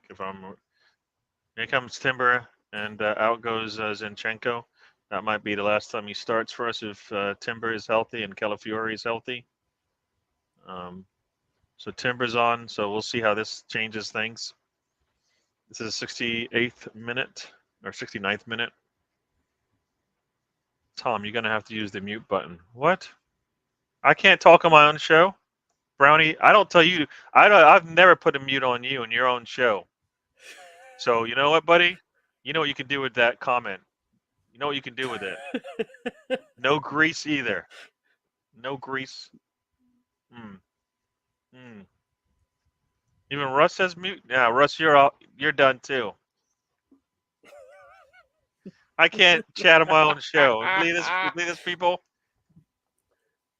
Calafiori's They getting warming wanted up. me. They wanted to hear me finish my sentence about saying Everton had a penalty overturned by VAR, and then Brighton went up the other end and scored. Yeah. Beautiful, beautiful. Couldn't be more thrilled with that turn of events. Please continue, Gary. There to go with a nice shot at the goalkeeper who puts his hands on it and pushes it out. I don't know why Saka gets a nice ball's behind him from Ben White. That's why he has to stop. There's a nice shot at the near post. Sam loves me. Thank you. I know I got good people on here, and that's why you want to hear them talk. But I'm all right. I think, right? They wouldn't hang out with me if I wasn't all right. No one said you're not. No, but they're telling me to mute myself or you to mute me. I don't like that. That sounds cruel. I think they wanted to see if I would do it, which I did not. Yeah, thank you. And Timber with a apartheid-like shot over the bar. Keep that thing down, young man. I mainly didn't do it out of laziness because I know you can just easily undo it, so it's just a waste of my time. Plus, it's well established. I never use the mute button as much as I probably should in situations. So clearly, comes another corner's coming. Yeah. You gotta score in that. You gotta score in there. Oh, it's a low ball. Oh, nice trap there from Erdegaard. Gets the ball to Declan Rice. Don't go backwards. It's a terrible pass by Rice. Saka has to come back, wait for it. Cross comes in. Nice from Timber. Ooh, and it's out on them. It's out on them. Oh, we didn't get the call we wanted there. Timber looked really nice. See, that's what I want to see. If that's what a fullback does, whatever Timber just did there into the box, trying to defend, try to sneak through there, and Zinchenko won't do that.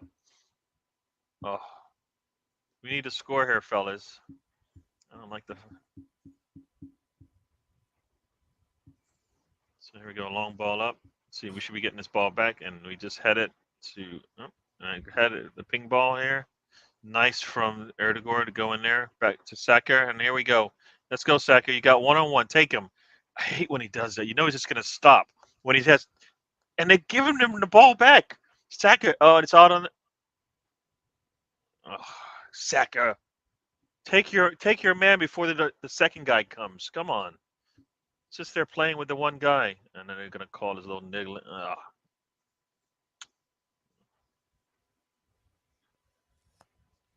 72 minutes are gone here. There we go. Arsenal needs to get the second goal. One, because I thought they were going to score 5 today, which is a little ambitious. I know, a little bit too much, but that's where I think we need to be. We need to be at a point where we can score 5 goals at home to open up a season. They're not getting much on the offensive side, so why don't we get a lot more on the defensive on the offensive side? They're getting nothing. Here we go, ball into Partey, and he can't clear it. Here we go, and oh, nice interception there by White, I think that was, and Erdegaard has it. He's able to hold on, stay strong. Oh my gosh! And they're gonna call a free kick here Fast start from Partey. Here you go. Kai Havertz lays it off to Saka. Saka steps in, steps to the left, shoots.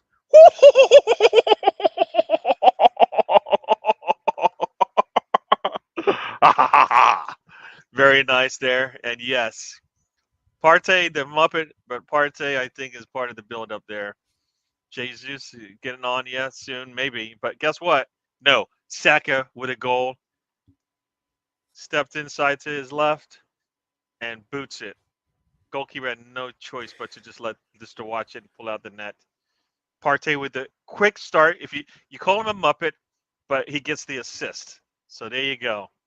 Yes, this is what football is all about. 1 minute they're the GOAT, next minute they are the king. I've got a quick update. There's been a goal scored at the Emirates Stadium. Yeah, Saka assist, scored. Assist given to Kai Havertz. Now, yeah, sorry, my fault. But without Partey, that doesn't happen. It was a quick restart there. My bad. Which is funny because Kai Havertz scored and that was assisted by Saka. So there you go. It's a bit of that, isn't it? Like, yeah, a little bit of give and take. I give you some, you give me some. Yeah. We're up 2-0. Yeah, I'll take the 2-0 now. Be nice to run away with it. That's I think. Very yeah, PG, but Saka with a nice goal. He said, you know what? He said, you know what, Kai? Anything you can do, I can do better. I can do many things better than you. I don't know if that's how the song goes, but you know what I'm talking about. Arsenal's up 2-0. I don't know where does that put us in the table now. I think we should be sitting tops now, right? You are second. Second? Somebody's got 3 goals? No. Nope. Liverpool got 2 earlier. So they get it because they played first? How's that work? I actually have maybe because they scored 2 away goals. Maybe. I don't know. Don't mean anything. They have to separate it somehow. Yeah, alphabetical, like it should be. And actually Arsenal should be there, and as you know. Well, if Bournemouth can get 2 goals and go and win by 2 goals, then they'll go above you. If you're talking alphabetical. You know what? Shut your mouth. If I wanted you to say nonsense, I'll ask for it. And did Bournemouth actually score today? They have to score 3. They're losing. So that's not going to happen. So it's irrelevant. But yeah. Long as if Everton continue to lose the remaining 37 games, I'll be satisfied. Oh, there you go. And all we want is you to be happy, huh?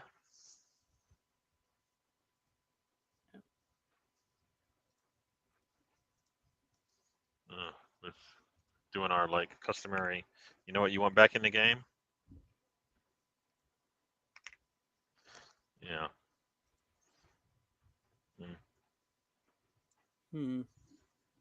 So Nick Fadley joins us. Welcome to the show, Nick. Thanks for joining. For those who joined me yesterday on the stoop, I appreciate it. Through the channel. Usually I'm on there on Fridays. How you doing, Nick? Yeah.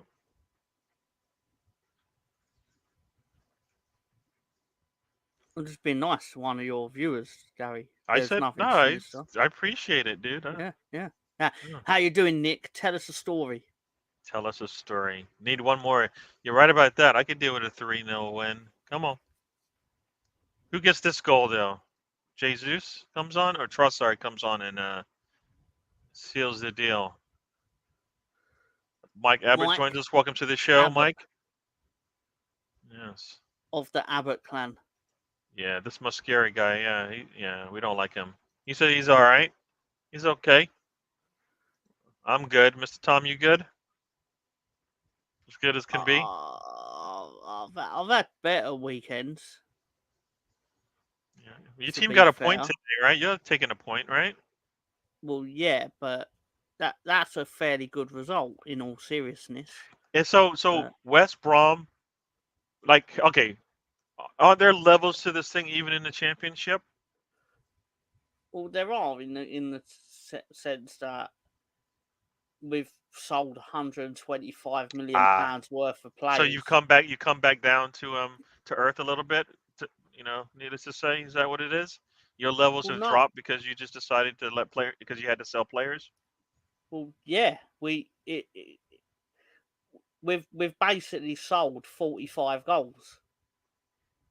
Not That's that's a lie. That's a lie. But the point is, we've you sold the sold you majority of sold the our players goals in that the help list. control. It might be 45 goals all goal contributions. All right, so Well, contributions, yeah, because Ruter was more of an assist man. Then, if Brighton think they're actually getting goals out of him, they've got another thing coming because that man cannot shoot to save his life. And I was saying that even when he was one of my favourite Leeds players. mm, We all sat here every week going, imagine how good he'd be if he could hit the target.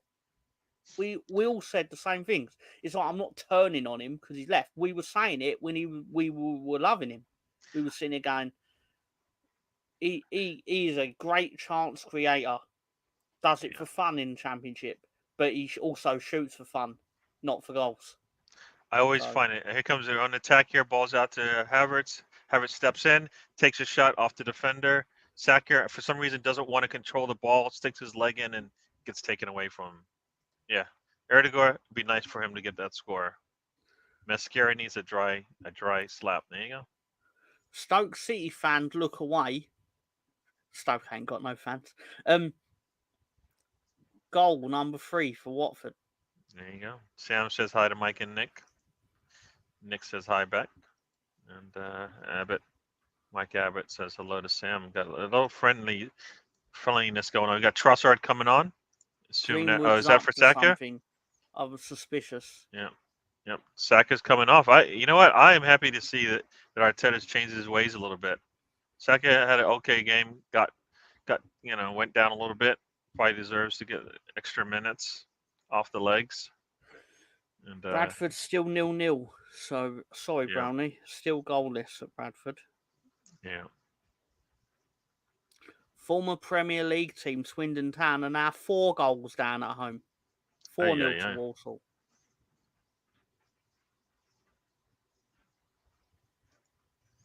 Hmm.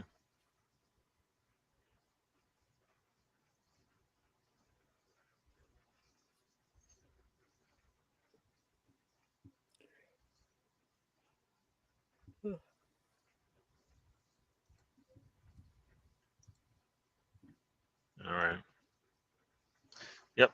Saka is off. Trossard is on. So here we go. Good to see. I like. Yeah.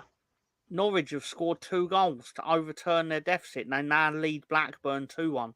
Goal Very from nice for them, I Josh guess. Sargent. Josh Sargent has scored. Yeah. Which is, I imagine, is good news for American men's national team fans. Mm. What do you make of Pochettino being the head coach, Gary? Out of interest.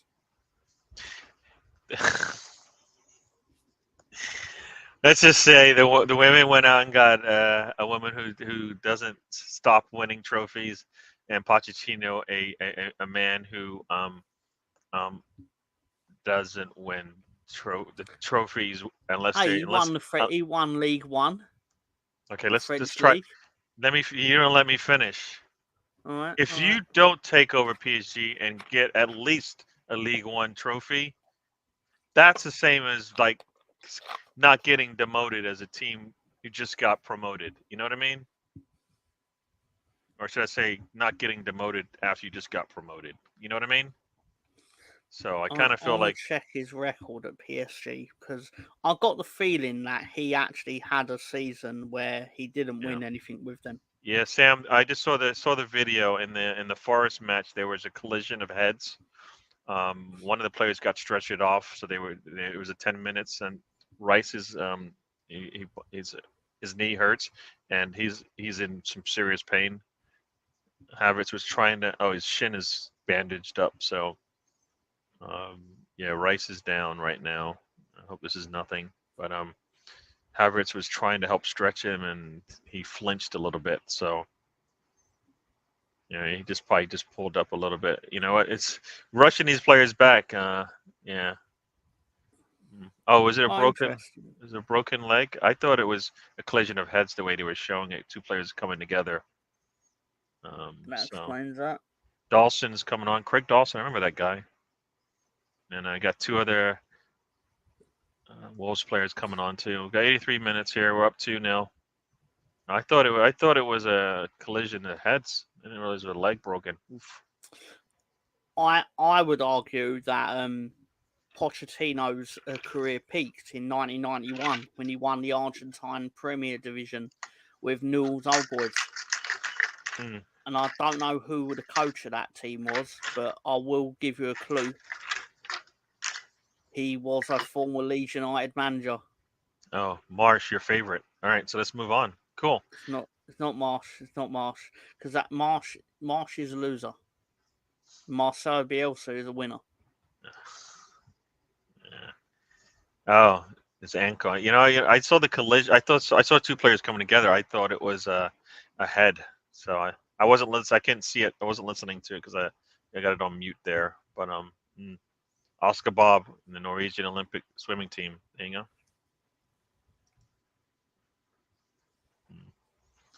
So Jesus is coming on, and Rice is coming off. So Rice and Sack are coming off. It's interesting that the two English players that played, pretty much all summer, both have come out the game, and both have taken a little bit of a knock. It's probably probably Arteta should have seen this coming. I mean, we've seen how Rodri isn't even playing this week, right? So, and I think Rodri's out because they're letting him rest. Arteta wants these guys to play and doesn't understand they need rest too. And the ball comes in, and Raya gets it there and gets the ball at high point. Quick question for you all. What is Michael Jackson's favourite element on the periodic table? Helium. You're so stupid. You are. Long ball from Raya goes to the wrong team. Surprise. I got Jesus has the ball. He's going to come in. Nobody's on that side there, and I don't understand why he didn't just stay where he was and just take the ball up the pitch. Goes a long way around, and nothing's there. Jesus is coming back. He turns inside the middle. Now he's got the ball. Come on. Nobody's running to the goal. What is wrong with our team? You're just standing there watching him. You run towards the goal. Maybe he'll put the pass in. Yeah. Yeah. You know what, Russ? I'm not putting it up because that's just, yeah. Tom, he can't get away from it. He's up 10 pounds today. There you go. You beat the bookie. Congratulations. There you go. Cashed out. All right. About 5 minutes here, and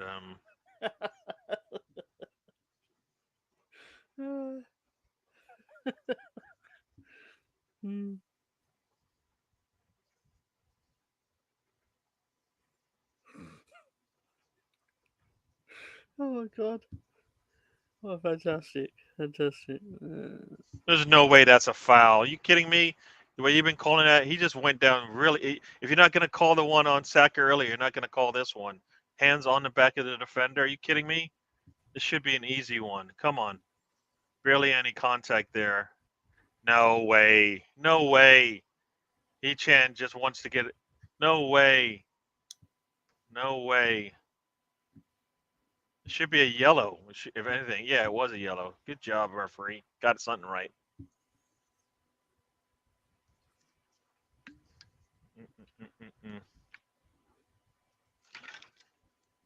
Sam with the tasteless jokes. What about I've got one that is not. Oh, you're like reaching in your bag. Offensive. Gary O'Neill just got a yellow. Yep. Oh. What is the difference between Richard Pryor and Michael Jackson?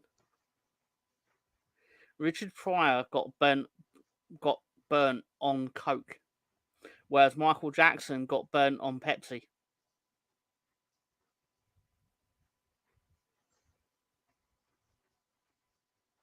It's one for all your Michael Jackson historians out there.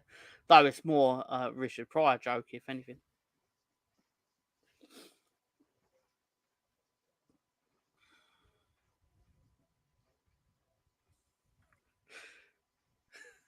So he's just got a yellow card for letting the defender grab his butt and try to pull him over. and then £5 responding a to it. pint in Australia. Imagine that. Grabs his butt and then expects not to get. What is that? And Jesus gets a yellow. This referee's an idiot.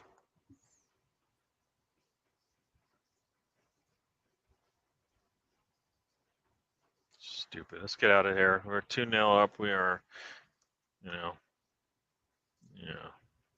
5 pounds a pint. Is that a good deal? Is that an expensive place?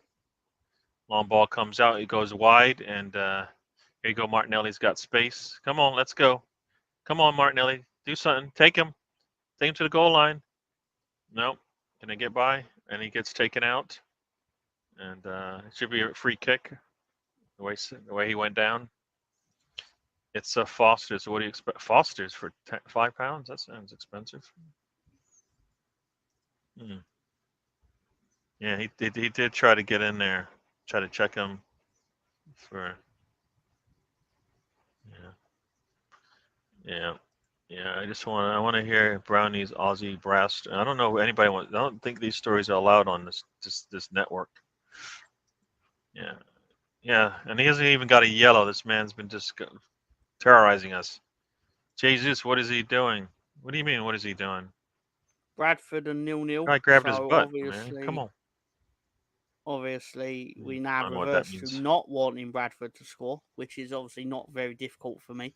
Because fuck Bradford. Brighton just scored again, Mr. Tom. Oh, that's terrible. So not only is Everton down a man for looks like 2 games, they're just gonna. Oh, ball wasn't able to get across there.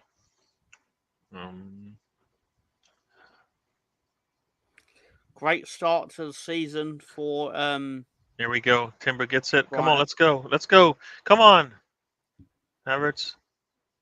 Take the shot. And he's just gonna try to dribble into 3 players, and then cross it over. Oh, I would have liked Trossard to take that. He didn't take it. When Brighton's manager goes to school on Monday, his classmate's going to be thrilled. Martinelli tries to go through. Corner coming up. Oh. That's not PG. I know what Foster's is, Russ. I said for £5 though. That's what I said. Bright and gold. Danny Welbeck does it again. You guys just get. I know, Sam. I know. I don't know what he. That Russ Morgan. I don't know what it is. Like since the demise of the full Nelson, his behaviour has just been reckless. Just absolute filth. It's like yeah. It's like Dennis Rodman without Phil Jackson. He's just a terror. Yeah, acting out. I believe the phrase is. Yeah.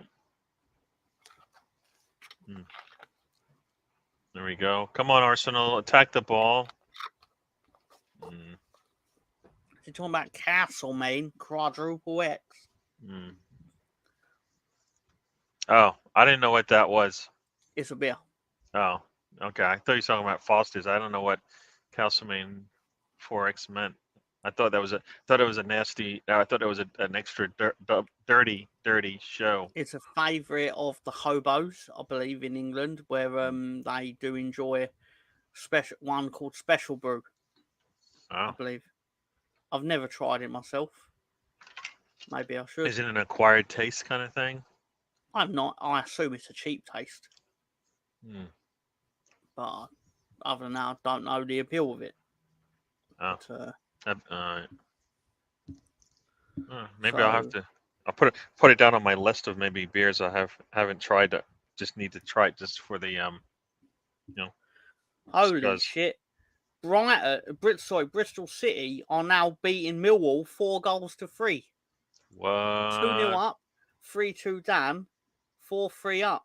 Scott Twine scoring on his debut after signing from Burnley, I believe. That's going to be a rowdy day up in Bristol.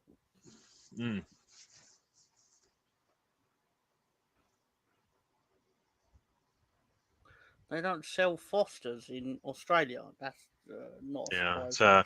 it's Actually. they export their piss and everybody else drinks it and says it's good. There you go. Brownie, don't look at the score again, Oh no, because let's put it another way. Timber There's been loses a the ball. there's been a fourth goal at Turfmoor. And Rhea has to make another save. Timber. That was not good, dude. Blackburn have equalised 2-2. QPR have equalised 2-2. Timber, how in the world do you lose the ball that easy? Ay. Brownie absolutely punishing the bookie today. Ooh, Victoria bitter for you. Ooh, I think I've had that. I think that tastes really nice. Rhea with another good save, yes. Arsenal's putting a lot of pressure on him, and it should be off of them. It is for, here we go, goal kick. Let's try to get out of here. We've got a minute left. This should be over soon. All right, Stefan. That's Pain. too much Pain, information. Nick. Pain. Stella and Budweiser in Australia. I know that I know outside of America, a lot of people love the American beers because they can drink like 10 of them, and then stand up straight. Yeah, they're very weak. That's the So, perception. QPR equalizer. Yeah, there you go. Ronnie's doing good. All right, Mr. Tom, question for you. Leeds, expectation for Leeds this season, my man. Pain. Painful. Pain. Uh-oh, Martinelli. Oh, sorry, almost broke away. Pain. So, do you think they even give you a chance of a promotion? It's really hard to tell. It all depends on if we can spend by anyone of any quality. I suspect. I have no idea. We need to replace lots of goals. So we did. Whatever. But Yeah, game is over here, folks. Stefan quickly pretending to be an alcoholic for it. There you go. Stan joins us. Stan probably just woke up. 3 points in the bag. Yep. Arsenal wins 2-0 at home. Havertz and Saka exchange goals and assists with each other, and Arsenal does it. Clean sheet. Very nice. Declan Rice and Saka have come off, probably for good reasons. Need to get these guys back in the ice bath, get them recovered and ready to go for the next one. 3 points, clean sheet, open play goals, all good in the hood. Yeah, we'll take that. That's right. Open goal, open play goals, and other scores going on. Brighton up 3-0 away at Everton. Southampton is losing at Newcastle 1-0. Bournemouth is losing at Nottingham Forest 1-0. There you go. And later on today, West Ham and Villa play the bubble game. the Claret Derby. Claret Derby. So there you go. Thanks for that. I need to know some of these names. Pabst Blue Ribbon, like it was out going. Yeah. It's an acquired taste for me, Pabst Blue Ribbon. I can drink it, but as soon as it starts to get anywhere near not cold, not for me anymore. Got to be cold for me. Like Molson also got to be cold for me. Once it starts to get a little warm, I don't like it. Brighton have scored again. They scored just a. Wait, it's 93. Oh, it's 93 minutes left. About 9 extra minutes at time here. 93 minutes gone. I haven't even seen the goal yet. No, offside. Oh, okay. Still an okay result. Yeah, we're taking a result, but I think we can do better. So this is a good sign. Got more to go. PBR tall boys. Yeah. My friends love that stuff. Yeah. I used to drink Meisterbrow for those in the States. Called it the Beast. Back in the days, it was $8.99 for a case, 24 beers. Yeah. Then it went up in price, $9.99. Oof. That's what Those times are hard. Times were hard. Yep. Yep. Good result. Clean sheet. 3 points in the bag, and we move on. Yep. Goal. Bournemouth. Oh, so it's a tie game. Forest and Bournemouth 1-1 right now. Brighton 4-0. No, it was shocking for a bit, but then it's back to 3-0 unless they scored again. Some spring in his step. Yeah, I was gonna say the only bubbles left in UK is the Cardiff Swansea derby. There you go. Long season for Everton. Maybe Mr. Tom will pass Everton in the night. 2 trains in the night, maybe. Mr. Tom. I think the best I can hope for right now is to end up playing Everton in the Championship next season. Yeah, well, I'm hoping that you pass them in the night. You don't have to see them for a bit. It would be nice. Yeah. Built massive stadium, but your team were terrible. Now 4 minutes left for extra time, and I guess 3 minutes left of extra time in the Brighton game. I would just call it the Everton game, but they are down a man and down 3 goals. So Everton will have a nice, shiny new stadium in the Championship. So there you go. They'll find a way to crawl up out of their pit. Everton are like the nugget in the toilet. Like, no matter how many times you flush it, it always finds its way to. The joke is that chunk. What does that chunk want? Remember that? Premier League football, presumably. That was Eddie Murphy when he was saying his dirty jokes as a youngster. I think it was Eddie Murphy or it was Chris Rock. I can't remember which one, but they made a joke about that. That's the thing. That's the only thing he had done. So what does that chunk want? Why does he come back? Yeah, people are spending the money. So Unai Emery and Lupatelli both have been chatting here. 2 minutes left in this game, early game or midday game. A bubble game is a high security game, Gary, where the away fans all kept in a bubble of security from traveling to the game, watching the game, and traveling back. Yeah, I've seen that. I saw that with I think it was North London Derby. The police on both sides of them as they crossed the little bridge to get into the stadium. So I saw that. Yeah, I call it bubbles because I thought it's at West Ham, and I thought they blow bubbles and stuff. They do. That's why I called it bubbles, Brownie. So it is a bubble game to me, but not a bubble game in that sense. So we're both right. Brownie, don't look at the score again. There's been a 5th goal at Turf Moor. Oh my! What is going on? A 5th goal at Turf Moor. Bullet ball is not amazing today. Was that right at the death? Well, arguably, death was in 9th minute when it went 1-0. Well, I mean, that was in the 92nd minute. That last goal. Wow. They gave up a goal in the 88th minute and a goal in the 80 and in the 92nd minute. Just because The irony is, though, when Leeds next play Cardiff, Cardiff will probably beat us.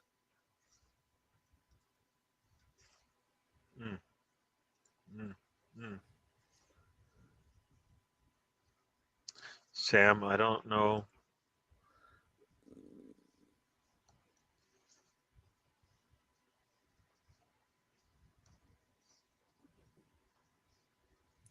I went to the noodle bar yesterday. Ooh. Is that where you get to pick what you put with your noodles? No, it's not. It's not a buffet. It's not a buffet. Not a buffet, but there's places where you go where you just choose how you just have them make what you want, and you put it in a bowl and they cook it. Yeah, no, I know you're right, and the place you're thinking of is Jimmy's Buffet, where they do have the hibachi grill, or whatever you call it. But no, this place you just get a bowl of noodles with meat. They call it mixed meat noodles, massive. Oh my god, Could you take a bath in it that big? I couldn't even finish it. Mm. And I finished a lot of bowls of food from there, but on this occasion, Too much for wee man. yeah, it was almost bigger than me. The bowl, just no, it was delicious. Get some what do you call it, sweet and sour sauce. Just go. Mm. Now, I used to, for $5, there was a ramen place in the city that I would go to, and you would get like a big thing of ramen noodles, like this big, with the ramen noodles and of course the soup. But then I would get like the pork, the roast pork, so like the pork in the red, with the red stuff on it. It was really good. Then you add some spice into it just to mix that up, so then you get the little kick, and it's like Why not? Yeah. nice, nice.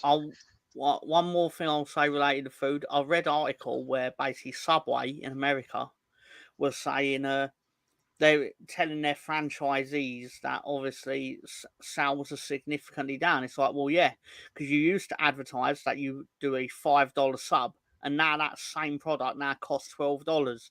So imagine my surprise that you're not selling as many $12 subs as you were the $5 subs. Imagine my shock. Yeah. It's like in one breath, our sales are up, and in another breath, our sales are down. You know, you might be making more money, but you're not selling enough product. Eventually, you stop selling the product, and people, you start losing your business. It's like, yeah, here's a clue. How about you not sell a $5 item for $12? You know. So Stefan is he's into he's more fine dining than eating with your hands. That's what it sounds like. Which is ironic because he talks about a lot of things which would involve eating with his hands. Yeah. It's ironic. That's all. That's all. I I'm think not saying Subway's anything. I think Subway's all right for what it's. But if you can have a ham sandwich at the house, then you can have a Subway and feel like I did a little bit better. You know. My actual problem with Subway, and I don't know if this is right. This is how I feel. I've enjoyed the Subway. Like I've enjoyed eating it, but it's the worst thing to eat if you're actually really hungry because when you finish, you'll still be hungry. But you're only eating like a 6 inch. Are you eating the whole foot Oh long? no! You of course you have to eat the 12. Like Okay. at the price of it, you might as well get the whole thing. True. Buying half of it is just silly in this economy. But generally speaking, I would find I don't do this now because it's really expensive. But I used to have to get the bowl of meatballs like secondary alongside it and eat that and then the sandwich. And then would you be full? Well, I'd be full. I mean, I'm a fat bastard, so full is relative term for this speaking. But just KFC does rule. To be fair. Yeah. You know what?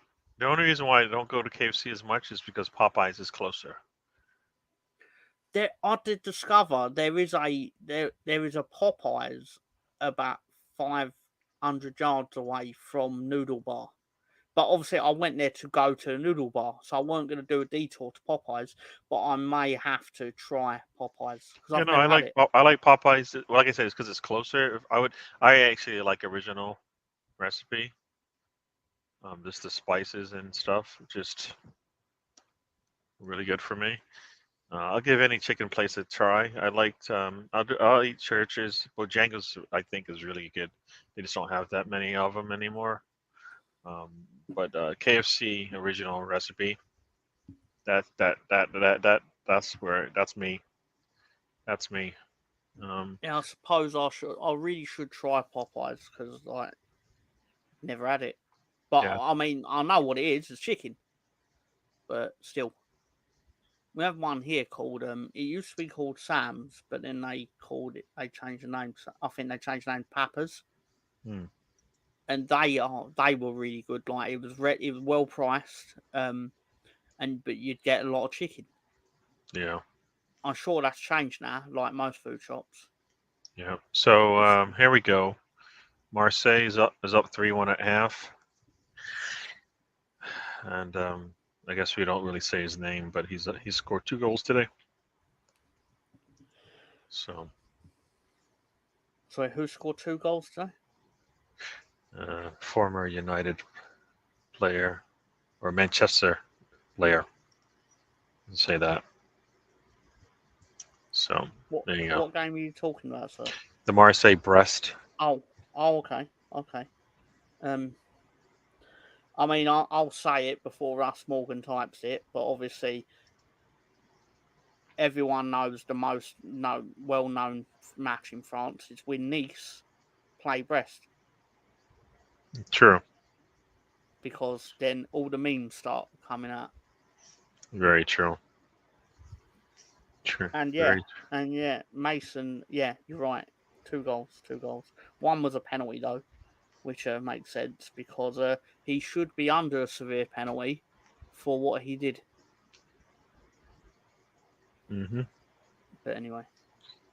Yeah. So pretty much all the games in England are done now, except for the Premier League. It looks like today. Where were you getting chips for £1, Stefan? Sorry to interrupt. So it's a fair question. KFC is pricey. Yeah, you know what? Everything goes up. I hate this thing with the whole price has to go up. Every street has 10 fried chicken joints. You know, I'm gonna have to figure it. See, when I've gone to England, I haven't really eaten as much as like you get. You know, you guys talk about all this food you have, and yeah. Well, you know what, Mr. Tom, if I do come to England and we do meet up, you have to take me to the buffet. Oh yeah, of course. Yeah. I have to say me twice. Yeah. Oh. Yeah. The amount of chips in the bag is taking the Bavaria £1 for a few chips. Yeah. Right. What's Chinking Cottage? I haven't heard of that. That's a new one to me. Yeah. In fact, let's go to the way back machine because I'm hoping an actual cottage that sells chicken. Chicken cottage. You can get fries for £1. Wow. Chicken cottage. Yeah. Buffet in Acton or Ealing. There you go. Is that where it is, Mr. Tom? The buffet, is it in Acton or Ealing? The nearest ones to me are in South London. According to the internet, Chicken Cottage founded in 1994 in London. Oh my god! I've got to stop looking at this because this chicken is succulent.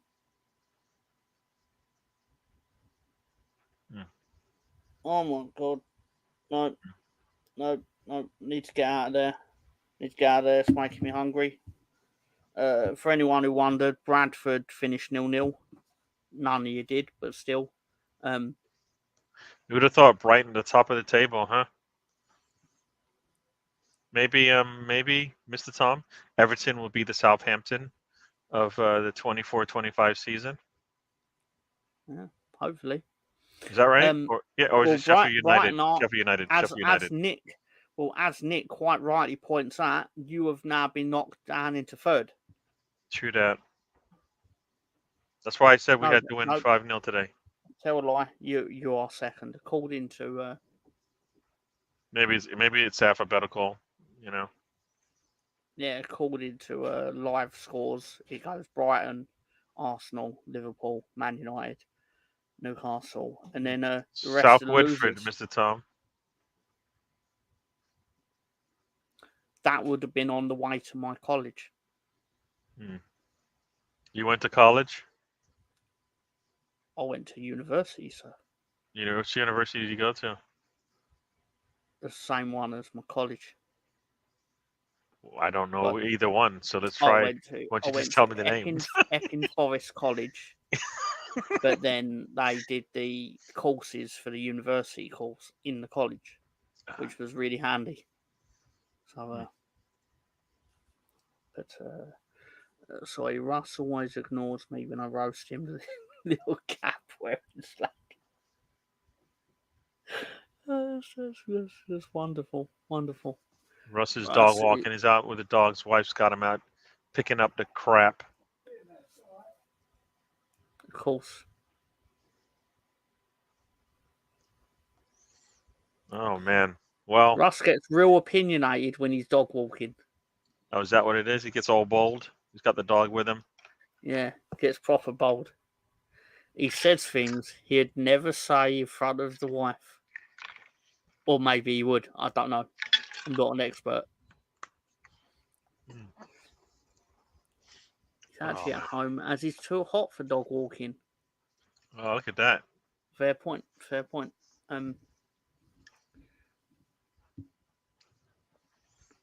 So yeah. Yeah. Football was done for the day. Well, unless you're Well, West Sam, Ham if you want to fan. join us for a little bit, you can. I don't know what you're up to, but I will make sure we don't stay too long. It's already been 2 hours and 15 minutes. So, but it was a good day, Mr. Tom. I'm sorry your team didn't get the win. Do you think? Okay, tell me this. You think there was a goal in there for you today? Nah. If there would have been, it would have been from a set piece from a defender. Because we now have the height, because Pascal Strauch is quite good at finding the ball from a free kick or corner. Yeah. Which is kind of what we were missing at the end of last season. Yep. Because when he got injured for 6 months, we didn't have the presence from dead balls, in my opinion. And I think it's factually backed up, to be fair. But more than anything, I feel really bad for Patrick Bamford. It must feel horrible to, when you're warming up and you feel your own team fans get upset because they see you warming up. Mm-hmm. Oh, you know what? I didn't realize I didn't even send a link to you guys. I didn't realize that. Wow, you didn't say anything either. You just came on in. Well, yeah, I mean, because I'd already seen that Sam had said he's watching the match. Yeah, So you know, I figured he was watching it, but then like I guess instantly in the back of my head, I just like didn't. But I don't know. I usually send the link out as soon as I create the show. So you know, yeah. I think I was doing the show, you know, on the during on the stoop. So slacking and probably a bit of racism. and probably what? Hello, Sam. Welcome to the show. Hello. Thanks. Sam's coming to us from the studio in Norway. Yep, the studio in Norway. Yes, exactly. How you doing? I'm doing good, thanks. Yeah, I'm in my new flat now. Been here a couple of weeks. Still getting used to things, getting a few things in place. But yeah, apart from that, doing well, thanks. Yeah. Cool. Does that flat come with an excellent haircut and great facial hair? Yes, exactly. It does. So when you walk out of the apartment or the flat, it just goes all over the place. Is that kind of how that works? Yeah, that's it. It just goes completely crazy. But as soon as I step back into the flat, it just yeah. It's a magic flat. Yeah, it is. It's a bloody magic flat, Tom. Exactly. That's what it is.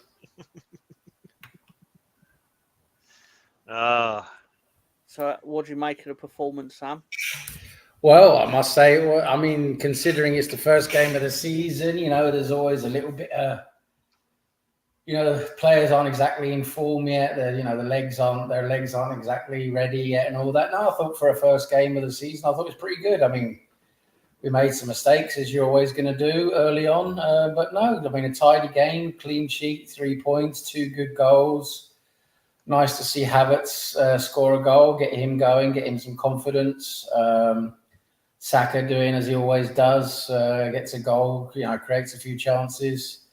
Unfortunately, he plays far too much. I'd love, you know, we need to be able to rotate him. I think, yeah, I'm just so scared of him breaking down at any point. You know, I mean, he's always got niggling little injuries, and yeah, we just need to be able to rest him a bit more. But yeah, overall, very good start to the season. You can't really complain. 2-0. But we've got some tough games coming up now. We've got Villa away, we've got City, we've got Tottenham. We've got some really tough games coming up. GPL, they come thick and fast. Yeah. I'll have one more question, and obviously this goes to Gary as well. Would you like to rate your team's performance out of 97? Oh, yes, I can rate today's performance out of 97. I'll probably give it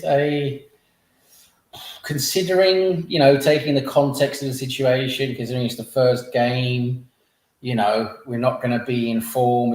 Everything's not going to be clicking, 100%.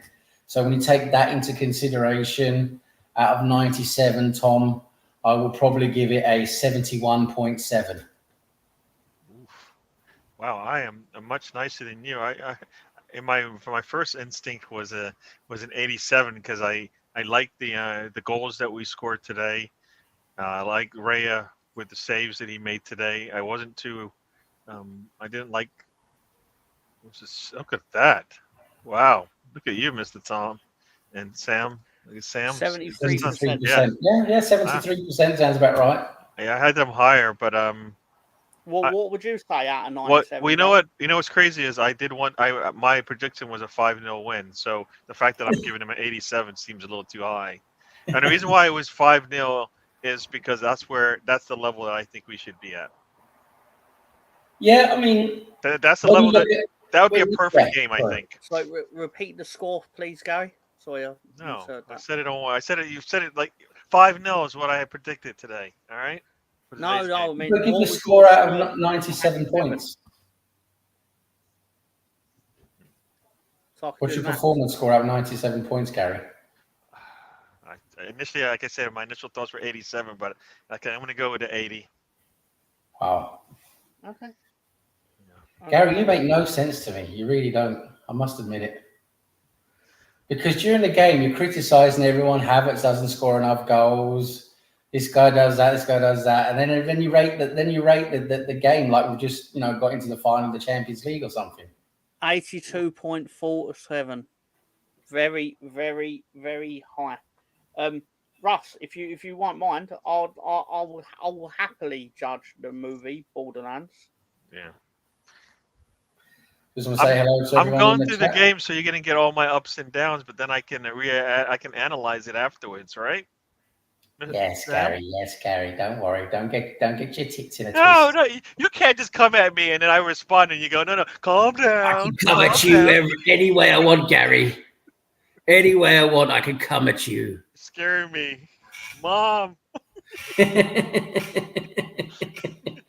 No, but you know what? For me, like those saves from Raya, I think were really good. Yeah.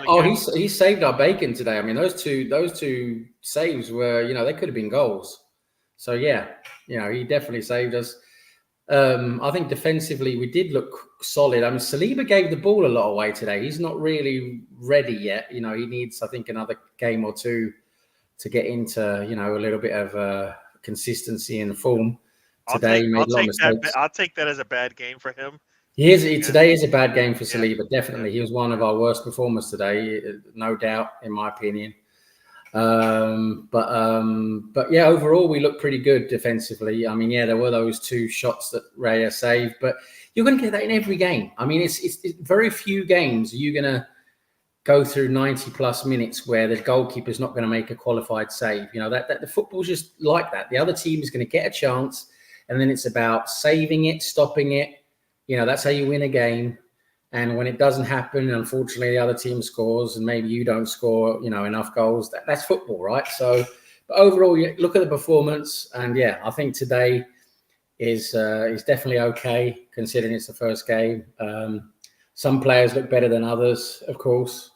But it's a good start. But the next games are very difficult. We've got Villa away. We'll see how they do now in the late kickoff. But Villa away is a good team. Villa Park, we know we struggle there. We've got to go to, I think, are we playing Man City home or away? I can't remember. I think we're playing them at home, I think. That's very soon. And we're playing Tottenham away. So, they're tough games. But this is what you need. Like you say, like Tom says, it's the Premier League. you know, you're going to be playing tough teams, and I'd rather get these games out of the way than have them right at the end of the season, to be honest. So, yeah, no, let's see how it goes. Yeah, we got Imagine Villa you can't play away, and then we're Brighton at home, and then we got the back-to-back North London derby and City matches away. Yeah. So, yeah, it should be. I mean, we need like that. The reason why I want 5 is because we need to be near peak, as whatever peak is at this time of the season, going away for 2 matches back to back. Yeah, I think we build confidence now. We'll build confidence. We'll build on this performance, and if we go to Villa Park and get a good result, I think that will, you know, build our confidence even further. But against these good teams, we're not going to be scoring loads of goals. Well, hopefully, but I don't think we will. But just getting the 3 points is important. You know, that's the most important thing. The 3 points, keep it going. You wanted 5 goals today against Wolves. I think that was probably a bit pie in the sky, because Wolves aren't a bad team. You know, they're a pretty solid team. But yeah, I mean, 2-0 is good for the first game. I hear you. Like I said, I guess I'm looking at what would be a perfect game for us, and that's what. Yeah, I mean, halfway through the season, like say halfway through the season, yeah, you know, you want to say, okay, let's score some goals. But today being the first game, you know, and a few of the players have barely played any minutes. I mean, they played their first minutes in the Emirates Cup games. You know, you're not going to get an optimal performance today in the first game. But but that considered, I think we did quite well. You know, 3 points in the bag, and that's it. You know, we've got to keep it rolling now. Well, I'm taking it. I'm still taking it no matter what. So, yeah. Yeah. Mr. Tom, have you seen Borderlands? Yeah, I have. Terrible. Don't waste your time. Awful. You can predict how the plot will go within the first 30 minutes of the movie. It's not good. It's terrible. Kate Blanchett is a fantastic actress, but she should not have been in the role she was in. Because she's Is this based on the video game? Yeah. But I've never played it, so I don't know the ins and outs. Basically, Jack Black voices this little alien machine thing that like is basically the Borderlands version of C-3PO, or no, sorry, I told that wrong. R2D2. Not as charming. But put it this way: Jar Jar Binks would look down on Claptrap. Jar Jar Binks. Jar Jar Binks would be like, man, I'd be embarrassed to voice that character. Like, just nah, it's not good. It's not good. The main thing I was thinking all the way through watching it, and I did watch it from start to finish. I shouldn't have. I should have left after 20 seconds, but I'm an idiot, so I didn't. I'd already paid. I was sat there just basically thinking of all the items that I imagine Kate Blanchett basically bought with her fee from doing the movie. Because famously, Michael Caine did Jaws 3D so he could buy a house. And as he famously did say, I haven't watched the movie, but I have sat in the house that it paid for, and it makes me very happy. And I was like, I'm sitting there thinking, I wonder what house Kate Blanchett bought with a fee from doing Borderlands. And basically, the clue of how good Borderlands is in the fact that they filmed it in 2021 and then spent 3 years editing it. Oh, God. Which, when your movie is edited by committee, that is always the source of a bad movie. And it goes through. They're probably doing focus groups and stuff like that. And then the studio, after each focus group showing, they're going to say, right, we need to do that. We need to remove this. We need to change this. And I'll go through that through loads of focus groups. Yeah, like you say, it just takes forever for them to release it. And they should have just released it in 2022. If it was any good, they would have gone, this is fine. To be deemed not good enough to release for a video game movie for 3 years, like they even released the original Super Mario Brothers movie like a year after they made it. That was Bob Hoskins, wasn't it? Bob Hoskins, yeah. Bob Hoskins and John Leguizamo spent the entire shoot drunk. That's how bad it was. Yeah. And it was just paydays, wasn't it? Just paydays for them, wasn't it? Yeah. But again, I'll tell you what they did in this film that is egregious. They basically did a joke within the first minute of the film about Kevin Hart being short, but they didn't film it as if Is they Kevin didn't Hart in film it? it. No, what I mean is that Kevin Hart is in the movie. Of course he is. He's in every film. Of course he is. Again, I wonder what house he bought with it. But again, I was saying they do a joke where like they rescue a princess. Whatever. Fuck it. He has to rescue the Chekhov's gun that has to get taken to the planet. Whatever. Anyway, she then makes a joke about him being short. Like, ain't you a little short to rescue me? But they didn't then film it in a way where you can actually see that this character is short compared to another character. It relies on you knowing that I know Kevin Hart is short. They did a close-up of his face, basically. But was the script written by a 12-year-old? Well, presumably, he then fired back with her being like unfunny or something like that. Like, what is relevant? But I was still watching it going, but if I don't know that's Kevin Hart, the joke doesn't work. The joke is purely that I know that Kevin Hart is short. Yeah, that's rubbish. That's really bad. You've not established that this is a short guy. You're filming his face. It's obviously the way they film it, isn't it? They don't want him to look very short, but at the same time they're making a short joke. So it's ridiculous, isn't it? Yeah. Like, have there been legitimate video game movies that actually you're like, that was good. That was good, as opposed to that's all right. Not really, I suppose. No, not really. Nothing that really stands out. But I would say, in my opinion, that the Fallout series, now that's not a movie, but the series Fallout is pretty damn good. But where they were geniuses with that is they involved the development studio, the Fallout development studio. I can't remember the name of them now, but they were involved in the creation of the series, which is a really good idea because then you actually get something very close to the series in look and feel and everything. I mean, close to the game in terms of look and feel and story and all of that. So yeah, they did a really good job with that. And of course with good actors and everything in it. Yeah, it's Fallout is really good. But I'll tell you what, Tom, I don't go to the cinema very often these days, but I do sort of keep an eye out what's coming and sort of like what's coming ahead, that type of thing. And I must admit, Borderlands, I've never even heard of it. I've never even bloody heard of it. That tells me it's not going to be very good. I'll see trailers for it, and I was like, but there's no promotional material for it. It was basically like, at most in the cinema, it was a poster on the wall, Borderlands coming in 3 weeks or whatever. Yeah. But there was nothing on TV. There was no, and I know advertising for movies is a bit different now because generally you don't watch TV, humans, compared it's to on social media. Normally they'll pump it out on social media, and I haven't seen anything of it on social media.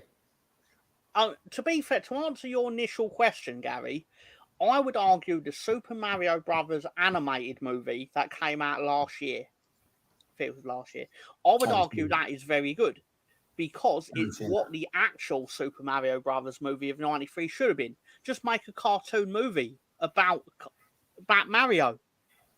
It's a faithful recreation of what the games are, which is what originally the biggest complaints of these movies were. Oh, it's not like the video game. Street Fighter movie, not like the video game. Mortal Kombat, actually, the original Mortal Kombat movie was like the video game, but that was the biggest complaint. Was like, this doesn't feel like the video game. It's like, well, animate it then, so it does. Tom, I want to ask you because you're very good with film trivia and everything. One of my favorite, this is what I just want to ask you. I don't know. I think the video game came after the movie, and I think it was originally a comic book series first. Then they made a movie. Then they made a video game series, I think. And what I'm referring to is the Teenage Mutant Ninja Turtles. The first one that came out in the early 90s Yeah. You know, with the guys in their suits in that live action film with the guys in their suits. The first one, I was only young. I was like, what, 12, 13 or whatever. I loved it. I thought it was brilliant. But I think the video game came after that, didn't it? Oh, yeah, they made a video game based on the movie, yeah, because it was a comic book, wasn't it? Originally a comic book. They based the game on the comics, but it all sort of came out at the same time, because obviously I had the comics of Turtles when I was a kid. Very good. And then they sort of made the TV show, the movie, the obviously I said TV show, movie, but yeah, it was a merchandising juggernaut for a couple of years. To be fair, I loved it. I absolutely loved it. I mean, because I love my favorite character is Michelangelo. You know, so funny and that, and always joking and everything. There's a scene in the films. Sorry, it just hit in my head. I see it randomly the other day. There's a scene in the Turtles movie, the first one, where basically there's a character who, like, when they go into, like, I don't even know how to begin to describe it. There was a scene where, like, all the rebel teenagers were being seduced into, like, crime, basically, by, like, the Shredder, but they didn't know it was the Shredder. Yeah. And one of the kids, basically, like, one of the good kids falls in with a bad crowd. And there was one kid who basically was like, "Oh, if you want to hang out with us, do you want to smoke regular or menthol?" It was a very young Sam Rockwell going regular or menthol. Yeah, just random. All right, yeah. It's like he's in the movie for all of 22 seconds. You know what? It's fun to go back and see old movies now that you haven't seen for many years, like older movies, and you do regularly see actors have become, stars, very well known later on. You see them in their early roles. It's because back then you don't think about it. Like, say, watching Teenage Mutant Ninja Turtles, you're not going to think of Sam Rockwell. He's no one, is he, back then? But of course, later on, it's fun to see those actors, in their early roles. He couldn't have been older than 20 years old, and I'm being generous saying that. He may it's probably one of his first roles in a movie, probably. Yeah. Obviously, Russ Morgan, what movies have you been in? Because I imagine he's going to turn around and say, I was in John Wick. Or like John Wick 4. But it's a good question, though, originally. I mean, I haven't seen all of the movies that are based on video games. I've only seen a few. More than a few, but far from all of them. But yeah, I can't really think of one off the top of my head, a movie that's actually really good based on a video game. Personally, I like Mortal Kombat from 1995. And it's tongue-in-cheek, really, I suppose. It's PG. Yeah. So obviously, it ain't going to satisfy the people that obviously want their blood and stuff. But yeah, finish him. I enjoyed the fact that they made a movie which was, it's essentially what the game is. There's a tournament where people fight. And they go to this island, which is obviously based on Bruce Lee, Enter the Dragon, and all that. Yeah. And basically, and they fight. Like, what are you expecting from a game called Mortal Kombat? That's all it is, isn't it? That's basically all it is. And people sitting there going, "Oh, this is shit." I'm like, what would make it good? They've obviously just tried to cash in on the video game, haven't they? That's what they tried to do. Yeah. Villa have just scored, by the way, after 3 minutes. I agree with Russ that the Street Fighter movie is not good, but I love it because I've seen it so many times, and I enjoy the fact that it's not good. Blanka was my favorite fighter in Street Fighter. Blanka, I just loved him. Loved it. Again, a lot of the people in that movie went on to become serious actors. Yeah. Obviously, Raul Julia, obviously he didn't live long after it. He actually filmed it while we had cancer. But he was great in that movie. He was like, when I took over your village, he doesn't say this specifically, but he was basically like, when I took over your village and raped and pillaged your village and killed your parents, it was the biggest day of your life. But for me, it was Tuesday. That's a classic line. I was just like, oh, Raul Julia. Oh, gold. Give that man the Oscar. Classic line. Classic I line. mean, there's no way they're giving him an Oscar because that came out like the same year as like The Usual Suspects, things like that. Don't get me wrong. I bet they wish they'd give an Oscar to Raul Julia instead of Kevin Spacey. Yeah, now. In hindsight, like you may have took the flack for it, but you still wouldn't have to explain yourself 30 years later. Yeah, I think I watched Hitman. I think I like that. There was another one, Agent 47 or something like that. He's Agent 47, yeah. But was there actually a movie called Agent 47 or something like that? Yeah, I think you're right. There is a Hitman, and then there was an Agent 50. Yeah. I like Agent when he goes in there and they bring in his gun, and you're like, you guys are idiots. He's like, but he's handcuffed. Next thing you know, he's shooting the handcuffs off, and he's out of there. It was. Did they make I'm getting mixed up now with with films here in my head now, but I think did they make a movie on Assassin's Creed? Yeah. Yeah, I never saw that. I didn't see that one. That's all right. Neither did most of the audience, which is why they didn't make a second one. Yeah. I like the Assassin's Creed games, and it was like the games are pretty good. Yeah. But just watching the movie, it was like, something about it felt very off. It was like, I mean, personally, it was partly because they cast Jeremy Irons in it, because that man doesn't turn up in anything successful.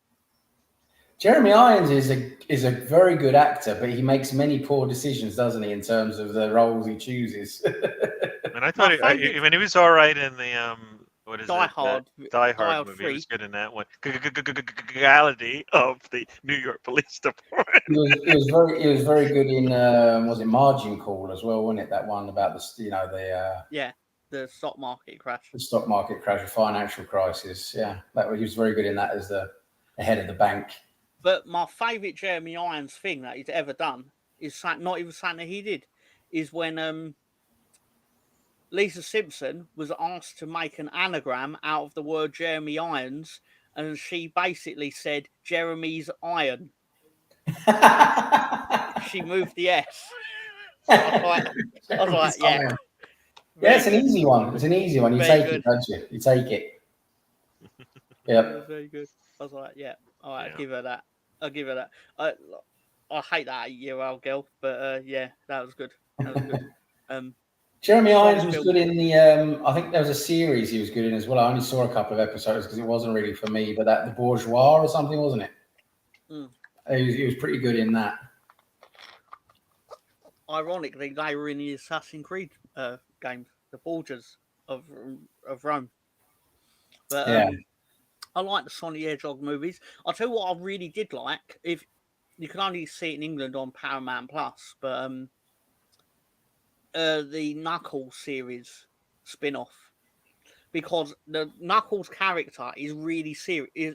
Idris Elba does the voice, but it's really serious. Like, he'll be like, "You must crush your enemies" and all this, but he's talking about a bowling tournament. Like, he's getting really serious about something that has the lowest possible stakes. Incredible. He'd be like, "I will train you to be a warrior," and it's like, it's a bowling tournament. The Sonic films was with Jim Carrey as Wily, wasn't it? Yeah. Yeah. There's actually a third movie coming this year, allegedly. Oh God, I only saw the first one. They're fine. They're fine.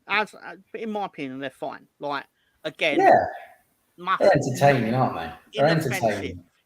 Inoffensive. Like, for someone to hate the Sonic movies, I'll be sitting there like, why are you even watching films? Like, no, I mean, you got to take it for what it is, isn't it? It's not an Oscar film. It's not going to be winning awards. You take it as a bit of entertainment, don't you? Really, that's what you do. I will say, as I got his hand, I could tell some movies that will be coming out. The Crow doesn't need to be remade.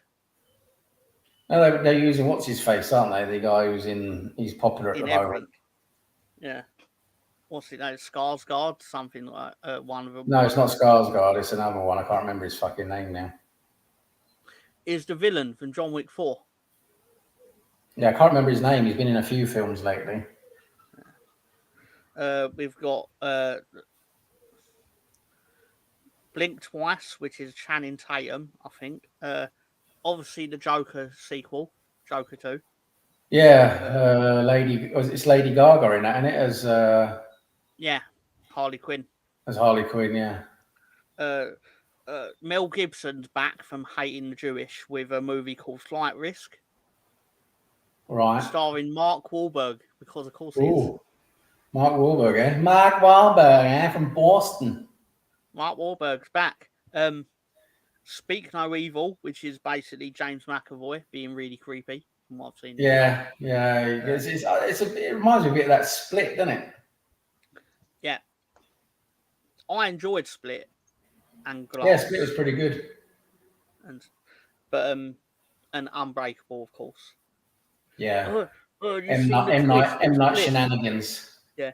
You see the twist in Split. That's actually the sequel to a movie from 10 years ago.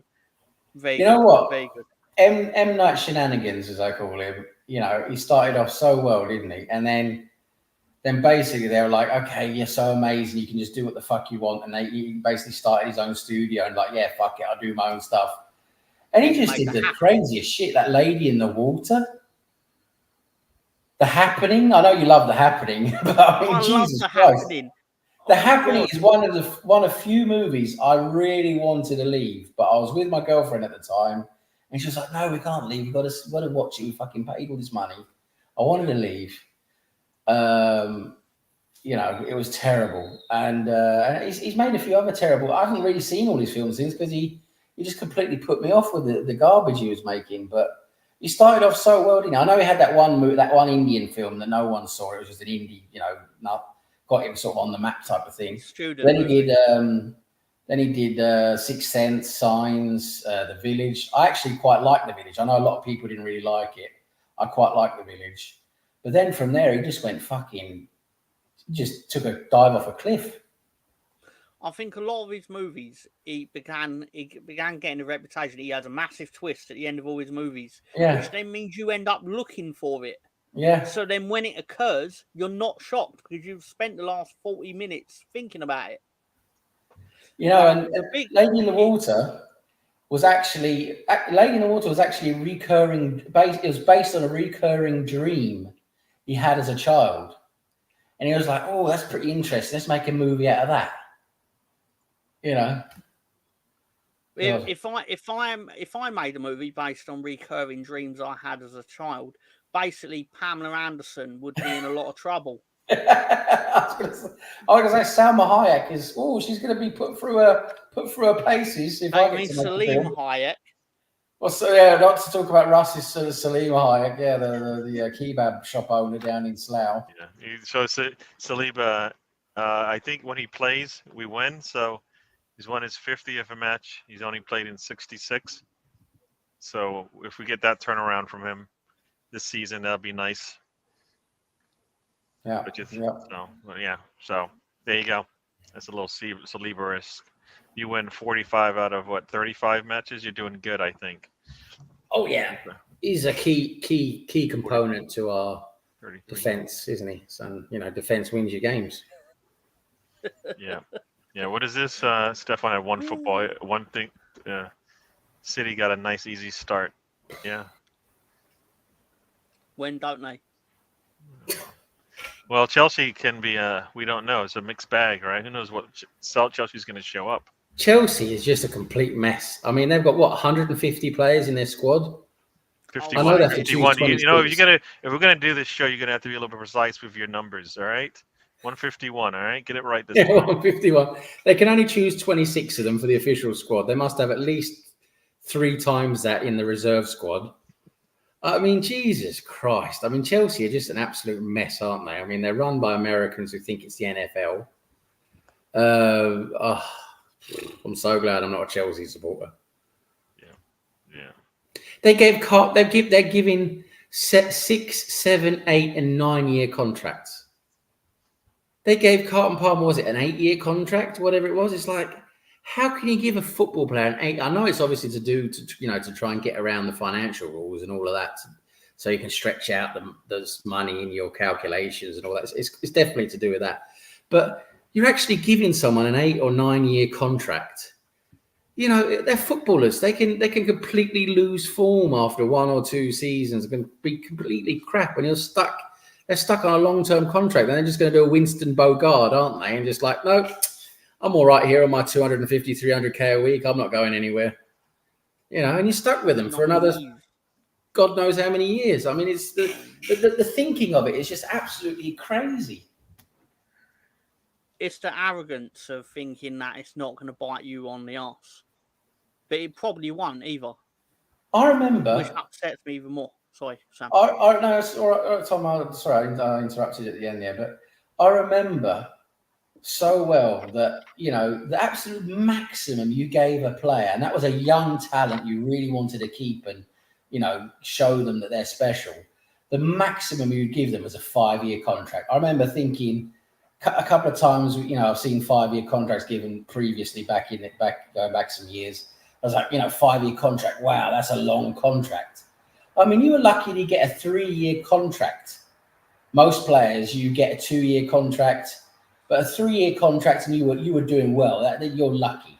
And the absolute maximum was for a young talent like 18, 19, 20 years old, maybe, you get a 5-year contract. Now, Chelsea, they're giving any old team, you know, Tom, Dick, and Harry, any old guy in the squad, they're giving them 6, 7, 8, 9-year contracts.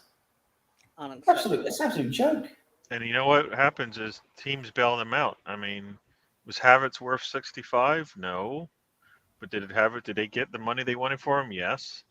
And so it makes, like, until that doesn't happen, until one of these players that they spent, say, even if it's 30 and nobody wants to pay 30 for them, they start taking losses on this thing, then they're going to look differently at this thing. They get bailed out. Right, as much as they're spending, they're selling players for 30 and 40 and 50 and stuff like that. So, you know, their players have something about them because everybody still wants to buy them, no matter how, you know, how affected they are by playing there. So it's kind of, you know, they have a lot of players where, like, best example you brought up, like, is Havertz worth 65? A lot of Arsenal fans would arguably say he's not. But they took that 65 while laughing at Arsenal for paying it, and then just handed it straight over to fucking Brighton for whoever, because it's irrelevant. Like, pick a name, they'll take him off Brighton's hands, and Brighton paid probably 65 quid for him, and they went, no, we insist. Although you'll probably accept 90 million, we insist on giving you 104 million for this player. we insist on overpaying the overpaying. Yeah.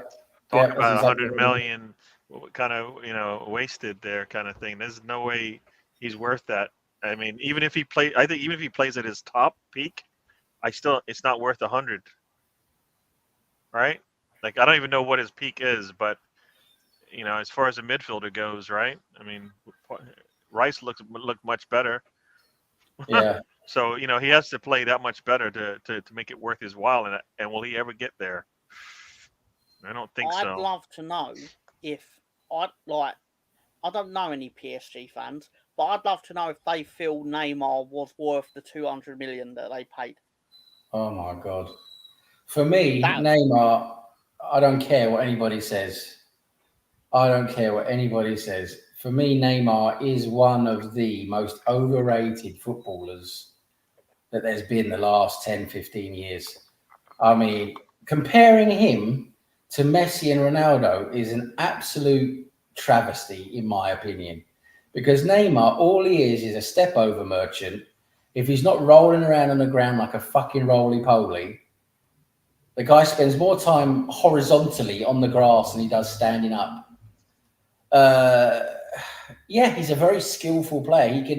He can dribble anyone anytime, but that's all he is, you know. And when he went to PSG for all the money and all that, that's it. He his whole ability just completely tanked, you know. And people love someone with a bit of flair and a bit of skill. And he was a very fun player to watch, you know, before he was at PSG and all that. But for me, so overrated. I would never buy Neymar, never, because he's just gonna take loads of money. He's never gonna fucking do anything properly in a game apart from do 62 step overs and roll around on the grass. No, there's loads of players I'd rather buy instead of Neymar. He's not, and he's definitely not gonna help you cross the line, and bring players along with him because he doesn't really care. I don't think does he care about the other players. I don't think he cares about the other players. And that was our problem. Was it him and Mbappe together in PSG? It just they couldn't play together. They just couldn't play together. Two huge stars, two big alphas. Neymar was just a complete little bitch about it, and I hate players like that attitude and that whole thing. But for me, people comparing him to Ronaldo and Messi, I mean, that is just a complete joke. Ronaldo and Messi are absolutely leaps and bounds and heads and shoulders above him. Oh, people don't seriously compare him to them, do they? They go like they sometimes go, in his day, Neymar was up there with them, and it's like there's levels to this thing. There's GOAT level, right? If you're gonna consider that levels, right? And then I don't think he's like, because you think about all the other players that would consider better than Messi and Ronaldo, right? Your Zidane's, your Ronaldinho's, Ronaldo's, R9 or whatever. The Brazilian. Yeah, so like all those players are, I think, better than Neymar. Right? Yeah, and they're not even. Yeah.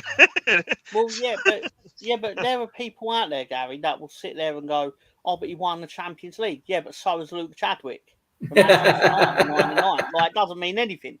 Yeah. I always have a great example of that what you just said there, Tom. The one prime example you can always drag out to completely kill someone's argument about that. Are you going to say it? You can say Shkodran Mustafi won the World Cup with Germany. There you go. Yeah. He didn't play. He was in the squad, but he did get a World Cup medal. So, but yeah, no, it's an absolute joke. And but you got as I was going to say earlier, the FIFA generation, right? On FIFA, Neymar is amazing, and then. And like I said, the little kids who, they're completely brain dead when it comes to properly analysing football. All they see is someone with a bit of flair and a bit of pace. And it's like, they're amazing. They're the best in the world. And they actually did. I remember there were discussions like, who's the best player in the world? Like 10 years ago, like 5-10 years ago. And it was like, yeah, it's called Ronaldo, it's Messi, and Neymar. Neymar's up there as well. It's like, fuck off. There's nowhere near them. I mean, with the benefit of hindsight, it's obviously absurd. But in 2014, before you ever set foot in France, it wouldn't have been that out of the ordinary to be like, he might go on to be that. Yeah. Because he was very good, potential-wise. It was bundles of it. But he obviously decided that he would much rather party with his sister on his birthday than play football matches. And again, his commitment to his family, unrivaled. Like his determination to not go to work, to instead party his sister's birthday. Because I can tell you this right now, there is nothing on this earth that I would drop to attend for my brother's birthday. Tom, it was Triple X. It was Triple X, the movie. Neymar, he was a new recruit. Oh yeah. Neymar was in it. Got a little bit of money and a little bit of 15 minutes of movie fame. Yeah, of course. But I was going to what you're saying there in terms of Neymar and everything.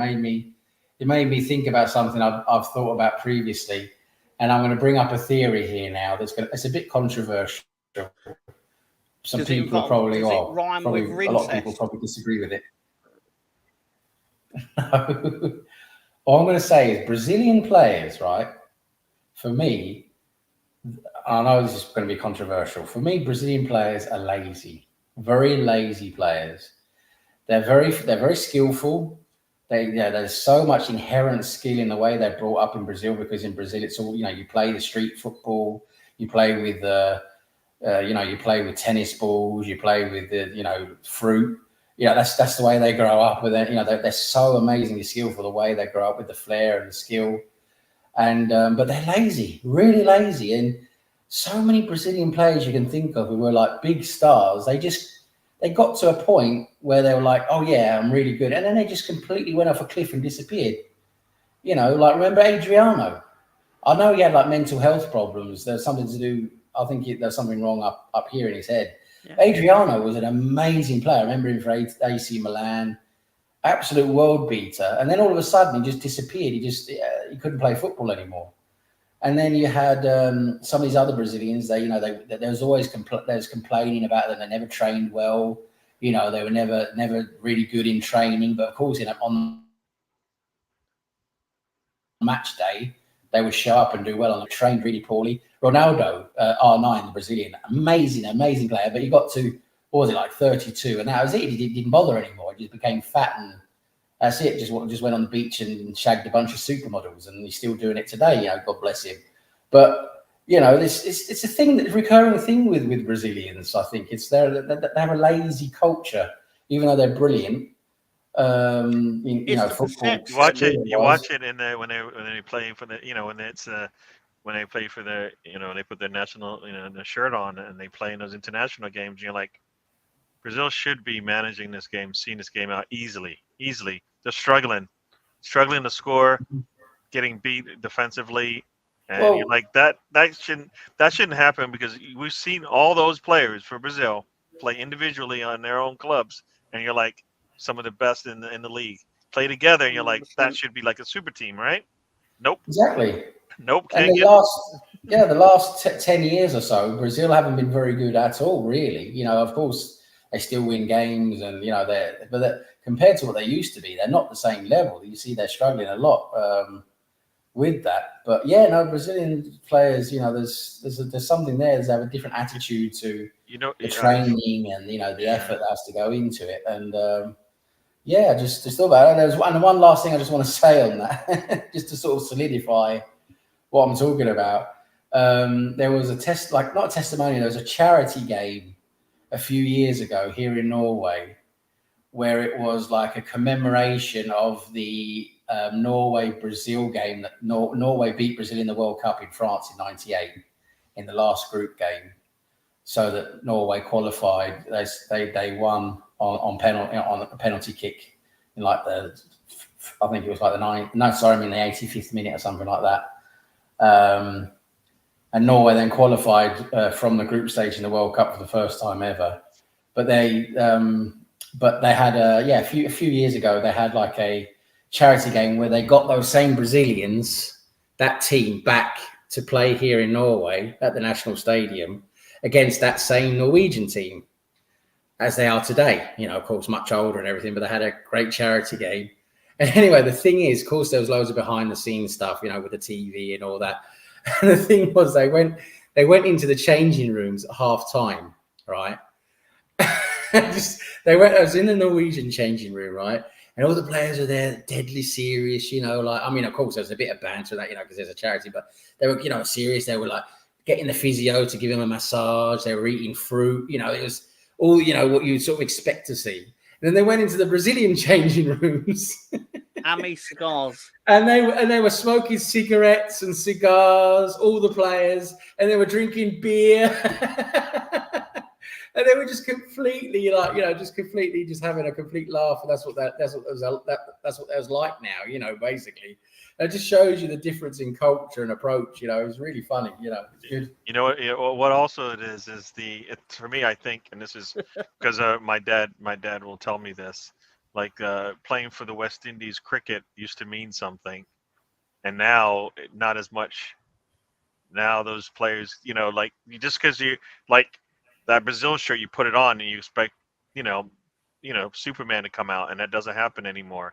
You know, you play for West Indies cricket, you would see like really good matches. It's not the same anymore. Those players are all about me, right? All about I, and you don't get the right quality of play out of them. So for me, it's the same thing. I think in Brazil, and it's, you know, it's the younger age and all younger age groups and all that stuff. So I kind of feel like, you know, that's what's happening now. So and it was Roberto Carlos. He's fat, you know, very out of shape now, and all of that. You can't really run very fast. but he can still kick a ball 110 miles an hour. I mean, he can still kick that ball like you've never ever seen. He's still got that in him. Brilliant to see. And yes, Russ, I am going to keep mentioning that because Norway, little Norway, we've got 5.5 million people in this country. We're the only team, I think it's 2 teams, internationally, that Brazil have never beaten in a competitive football game. Brazil have never been able to beat Norway in a competitive football game. How many have you played against Brazil? I think it's 4 or 5. I was going to say, I know the answer. I know it's 4 because I know your record is 2 wins, 2 draws. Yeah. Yep. I looked that up for him before. It's the only reason I remember it.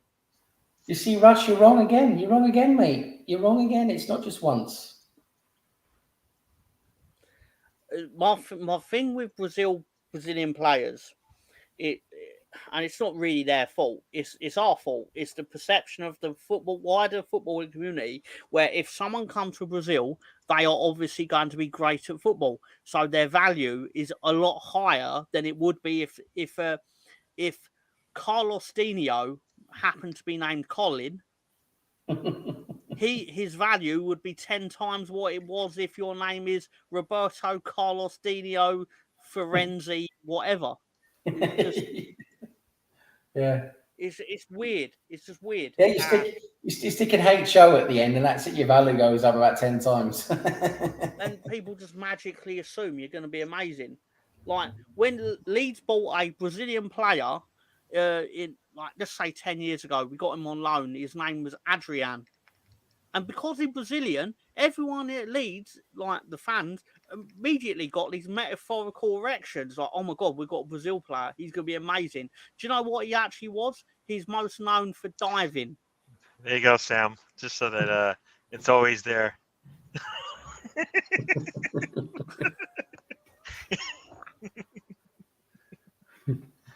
Just go back to 9.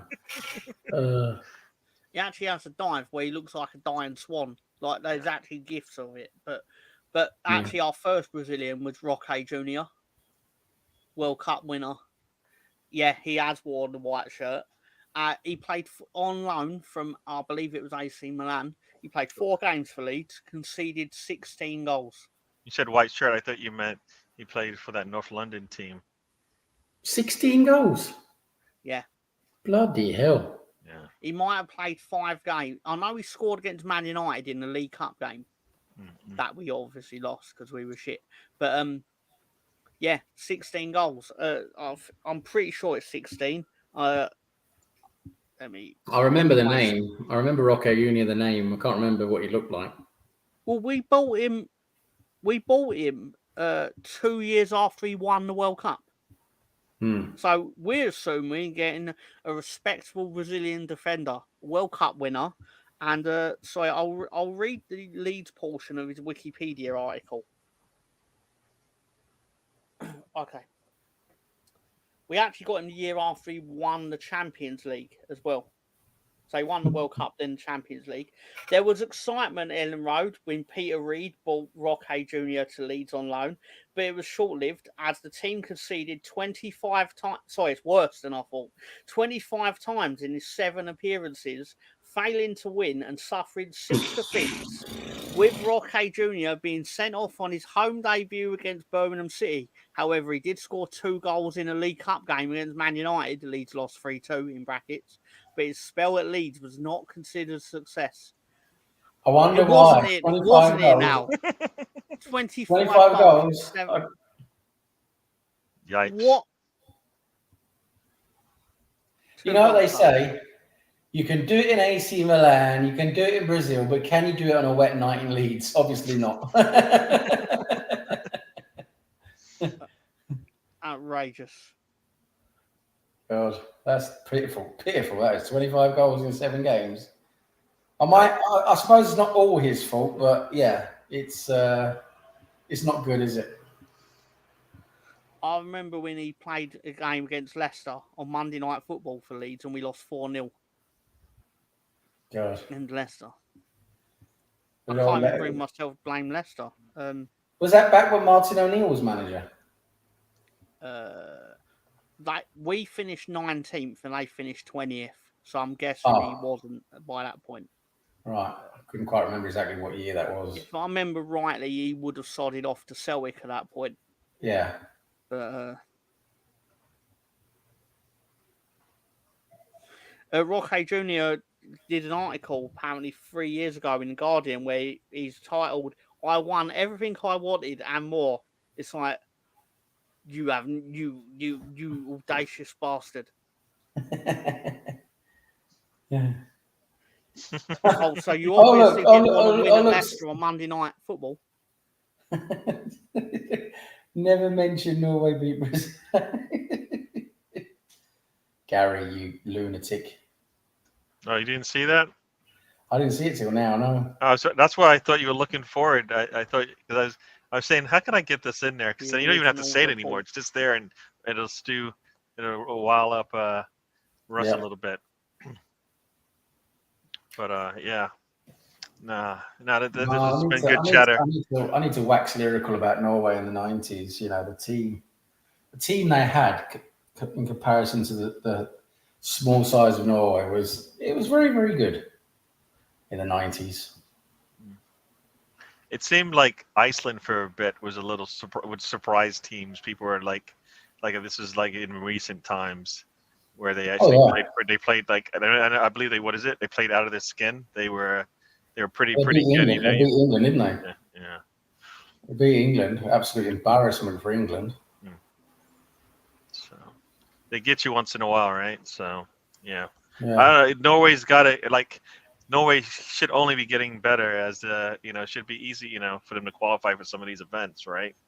I mean, you can't have two of the best attackers in the world and not use it as a benefit to get to where you want to go, right? Last time Norway qualified for a major tournament, I believe, was the World Cup in '98. They've been close a couple of times since, but yeah, they're just not quite good enough, unfortunately. Nowadays, they've got a few good players, a few good talents, but there's still a few players there that aren't really good enough. Yeah, West Ham just tied it up on a penalty from Paqueta.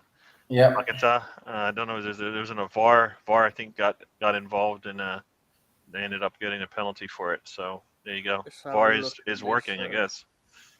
Let's have a look at this lineup. Because, hang on a minute. Somerville's on the bench. They don't triggered his contract release, and you're not even going to play him. They don't. He'll probably come on. You think he'll start for West? Is it West Ham, right? He's at West Ham, or I don't know which one of these. He's not starting for him today. No. But I'm just saying, is he? Do you think he'll start for them? Like, he'll be more likely a starter than not? I mean, I'm going to be upset no matter what outcome is, but. Like, whose spot is he taking, right? I guess that's the question. If he does take somebody's spot. He plays on the left wing, is that right? Yeah. Well, at Leeds he did. No. Well, they've got Bowen out there, haven't they? They got Kudus out there. They've got Kudus and Bowen. I mean, he's not going to be ahead of them, is he? So then he doesn't play much then, right? Like, unless he's he plays. He's a squad player, Tom. Tom just shaking his head. I always knew he was a scumbag. They should, you know what? I actually think West Ham should get some investigators to take his computer home and basically go through it with a fine tooth comb, because you'll never know what's on a person's computer. So that's the way to get everyone, isn't it? You go to their computer. Yeah, you're right. Onana did score the header early in the game to start off, right? Oh, no. What's my name? World. You know, it's funny, when I saw him score, I was like, Basuma doesn't. No, it's not Basuma. I always laugh when I see his name because Onana. If in Norwegian, if you take the last A and switch it for an I, it's onani, and onani in Norwegian is masturbation. So don't tell me you guys don't learn anything, all right? You fucking learn something every time on this show. So instead of saying Onana, we just start saying Onani. Oh, Onani with a Nani. touch. Onani with a touch. Oh, What a Nani. nice- Oh, Nani. Oh. Yep. Oh It's not no! PG. And Tom, that I got a was question for you. that was our Yeah, sorry. babble second and 5 seconds of the show. Learning all the time. Learning all Exactly. the time. Exactly. It's you learn something every What time. is that? Yeah? That's Benny Hill, right? Learning all the time. Yep. It's great. So this is a learning show. We're here to teach people, provide valuable information. No, And I have a question for Tom, a Leeds question. Why are you as a Leeds supporter question, Tom? Please, sir. Which player during your time supporting Leeds, you can remember during your time supporting Leeds, which player were you the most gutted to see leave?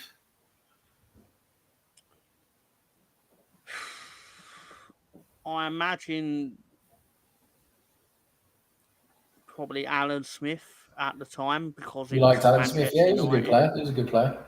I mean, he was a fine player, but it's the fact that he went there after Yeah, he saying, went to United. You couldn't have liked that, could you? No, of course not. because he was crying when we got relegated, and then a week later he's basically saying, "I've always wanted to play for Sir Alex." It's like, you lying shit. Yeah. It's like fucking admit you're lying for the cameras right now. Admit you're just saying it for the cameras. Yeah. I suppose I was gutted to lose Calvin and Rafinha because I knew it was a downfall of my club. Yeah, key player. I mean, Rafinha's the best player. Especially when you couldn't hold on to Eddie too. I mean, that was probably a week in underneath the bed crying, right?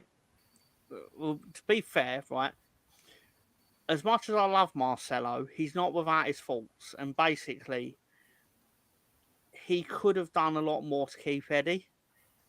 To be fair, what a lot of Arsenal fans won't know is that when he got recalled by Arsenal, Marcelo Bielsa then spent the next month of press conferences basically explaining how he would have used Eddie.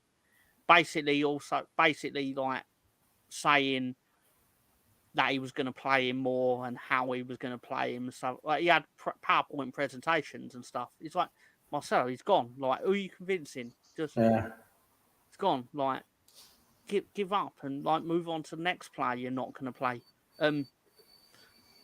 Which he did, because then we bought a player off Leipzig on loan and then tried to, I don't know if you know the transfer, Jean-Kevin Augustin, where basically we loaned him to the end of the season. He turned up fat. Bielsa obviously was going to have none of this. He got injured. He stayed fat. He played 48 minutes in the championship in total. Obviously, loan ended on June the 30th, but the season didn't because of COVID. So Leeds obviously thought, we could pull a fast one here. We can claim we were not promoted on that date, which means we do not have to trigger the obligation to buy of 16 million. To which Red Bull Leipzig obviously were like, "What the fuck is this?" and took us to FIFA. We lost. Did you get the 6 million back now? Did you get the 16 million back now? Because right? Well, no, we had to pay. But club. Now, did you get it back now? Not then. No. Now. Well, that should be a stipulation of hey, you can buy us back, but where's our 16 mil? That's not the worst part though. Is basically he then went to court for lost earnings because of obviously the contract he would have had. FIFA then made us pay his 5-year contract, keeping in mind on Premier League wages, like 80 grand a week, whatever it would have been. He played 48 minutes in the championship, had one shot on goal, and was fat the entire time. And we had to pay him. We essentially, I can't do the math, but basically we had to like hand over about £40 million in total for a player that played 48 minutes.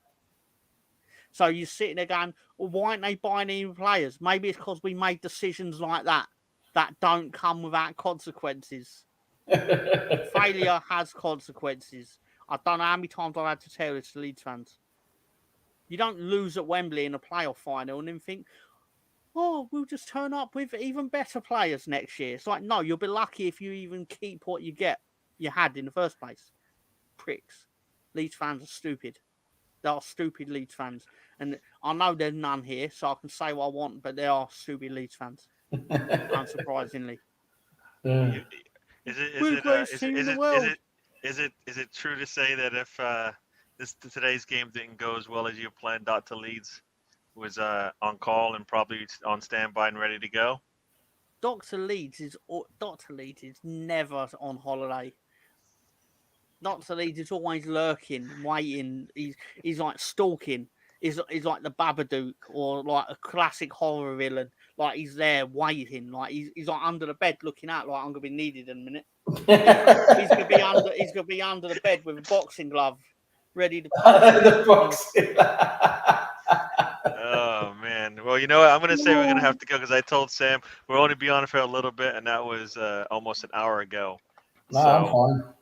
But Yeah, you want to go? I mean, there's probably want to eat some food soon, probably, and all that. Yeah, so. yeah, we probably should. I mean, I'm ready to go, Mr. Tom. If you want to stay, you can. If you want to move on. Head off. All right, everyone. Guys, thanks for joining us. I'll let everybody have their say, and then we'll do this thing again next week. We'll have a couple more games under each one of our, under our belt. Hopefully, a couple more wins, right? All right, Sam, talk to the people. Yeah, I just want to say thanks for inviting me on. Been good fun as always. This road trip is always good fun. There's a bit of football, a bit of everything, a bit of this, bit of that. Thanks to everyone in the chat as usual for taking part, being part of the show, and interacting with us. Always good fun.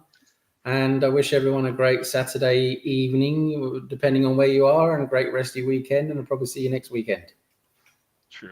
All right, Mr. Tom, see you. I'll just end with a random fact. Obviously, we were saying earlier, James Milner played his 23rd Premier League season today. How old was the Brighton manager when he started in 2002? The answer to that is he was 9 years old. Wow. He was 9 years old. But again, thank you, Gary, for this opportunity to vent. Basically, cut a long story short, I'll be on tomorrow with the Leeds channel, which I have started adding content to the community page. It may have perforated all your YouTubes, which I'm not sorry. In fact, I'm going to continue to do that even more. It might be memes. It might be more Leeds shit. You don't know. I don't know. You don't want to know. I don't want to know. Whatever. But seriously, these are stuff and things. If you want more stuff and things, come back on Monday night where I won't be here. But Gary will be. And he'll have his friends his friends that will just repeat Gary's opinions back at him. But anyway, what? Sorry, is that too far? Is that the truth? Sorry, the truth comes out when I'm spitballing, some may say. Sorry, Gary, let me tell you about that Kai Havertz. Don't like him. Yeah, they're too much money. Anyway, what? Yeah. So look at Gary's laughing face. Makes me happy to see Gary happy. Anyway, Sam's happy as well. But Sam's always because Sam's the best looking man on earth. So that's not even sarcasm. No, your just keep getting better and better.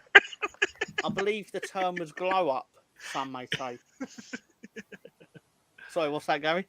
Yeah. Keep going, man. Keep going. You're on a roll. Keep rolling. Yeah, you got to end it with tip your waiters and waitresses on the end, though, because this is a good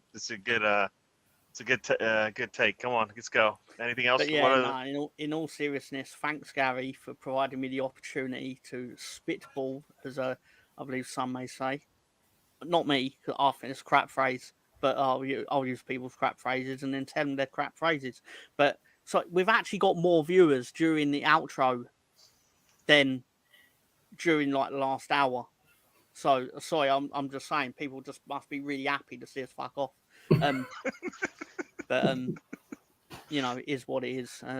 Again, great seeing Sam. Seen Sam a lot in the last 24 hours.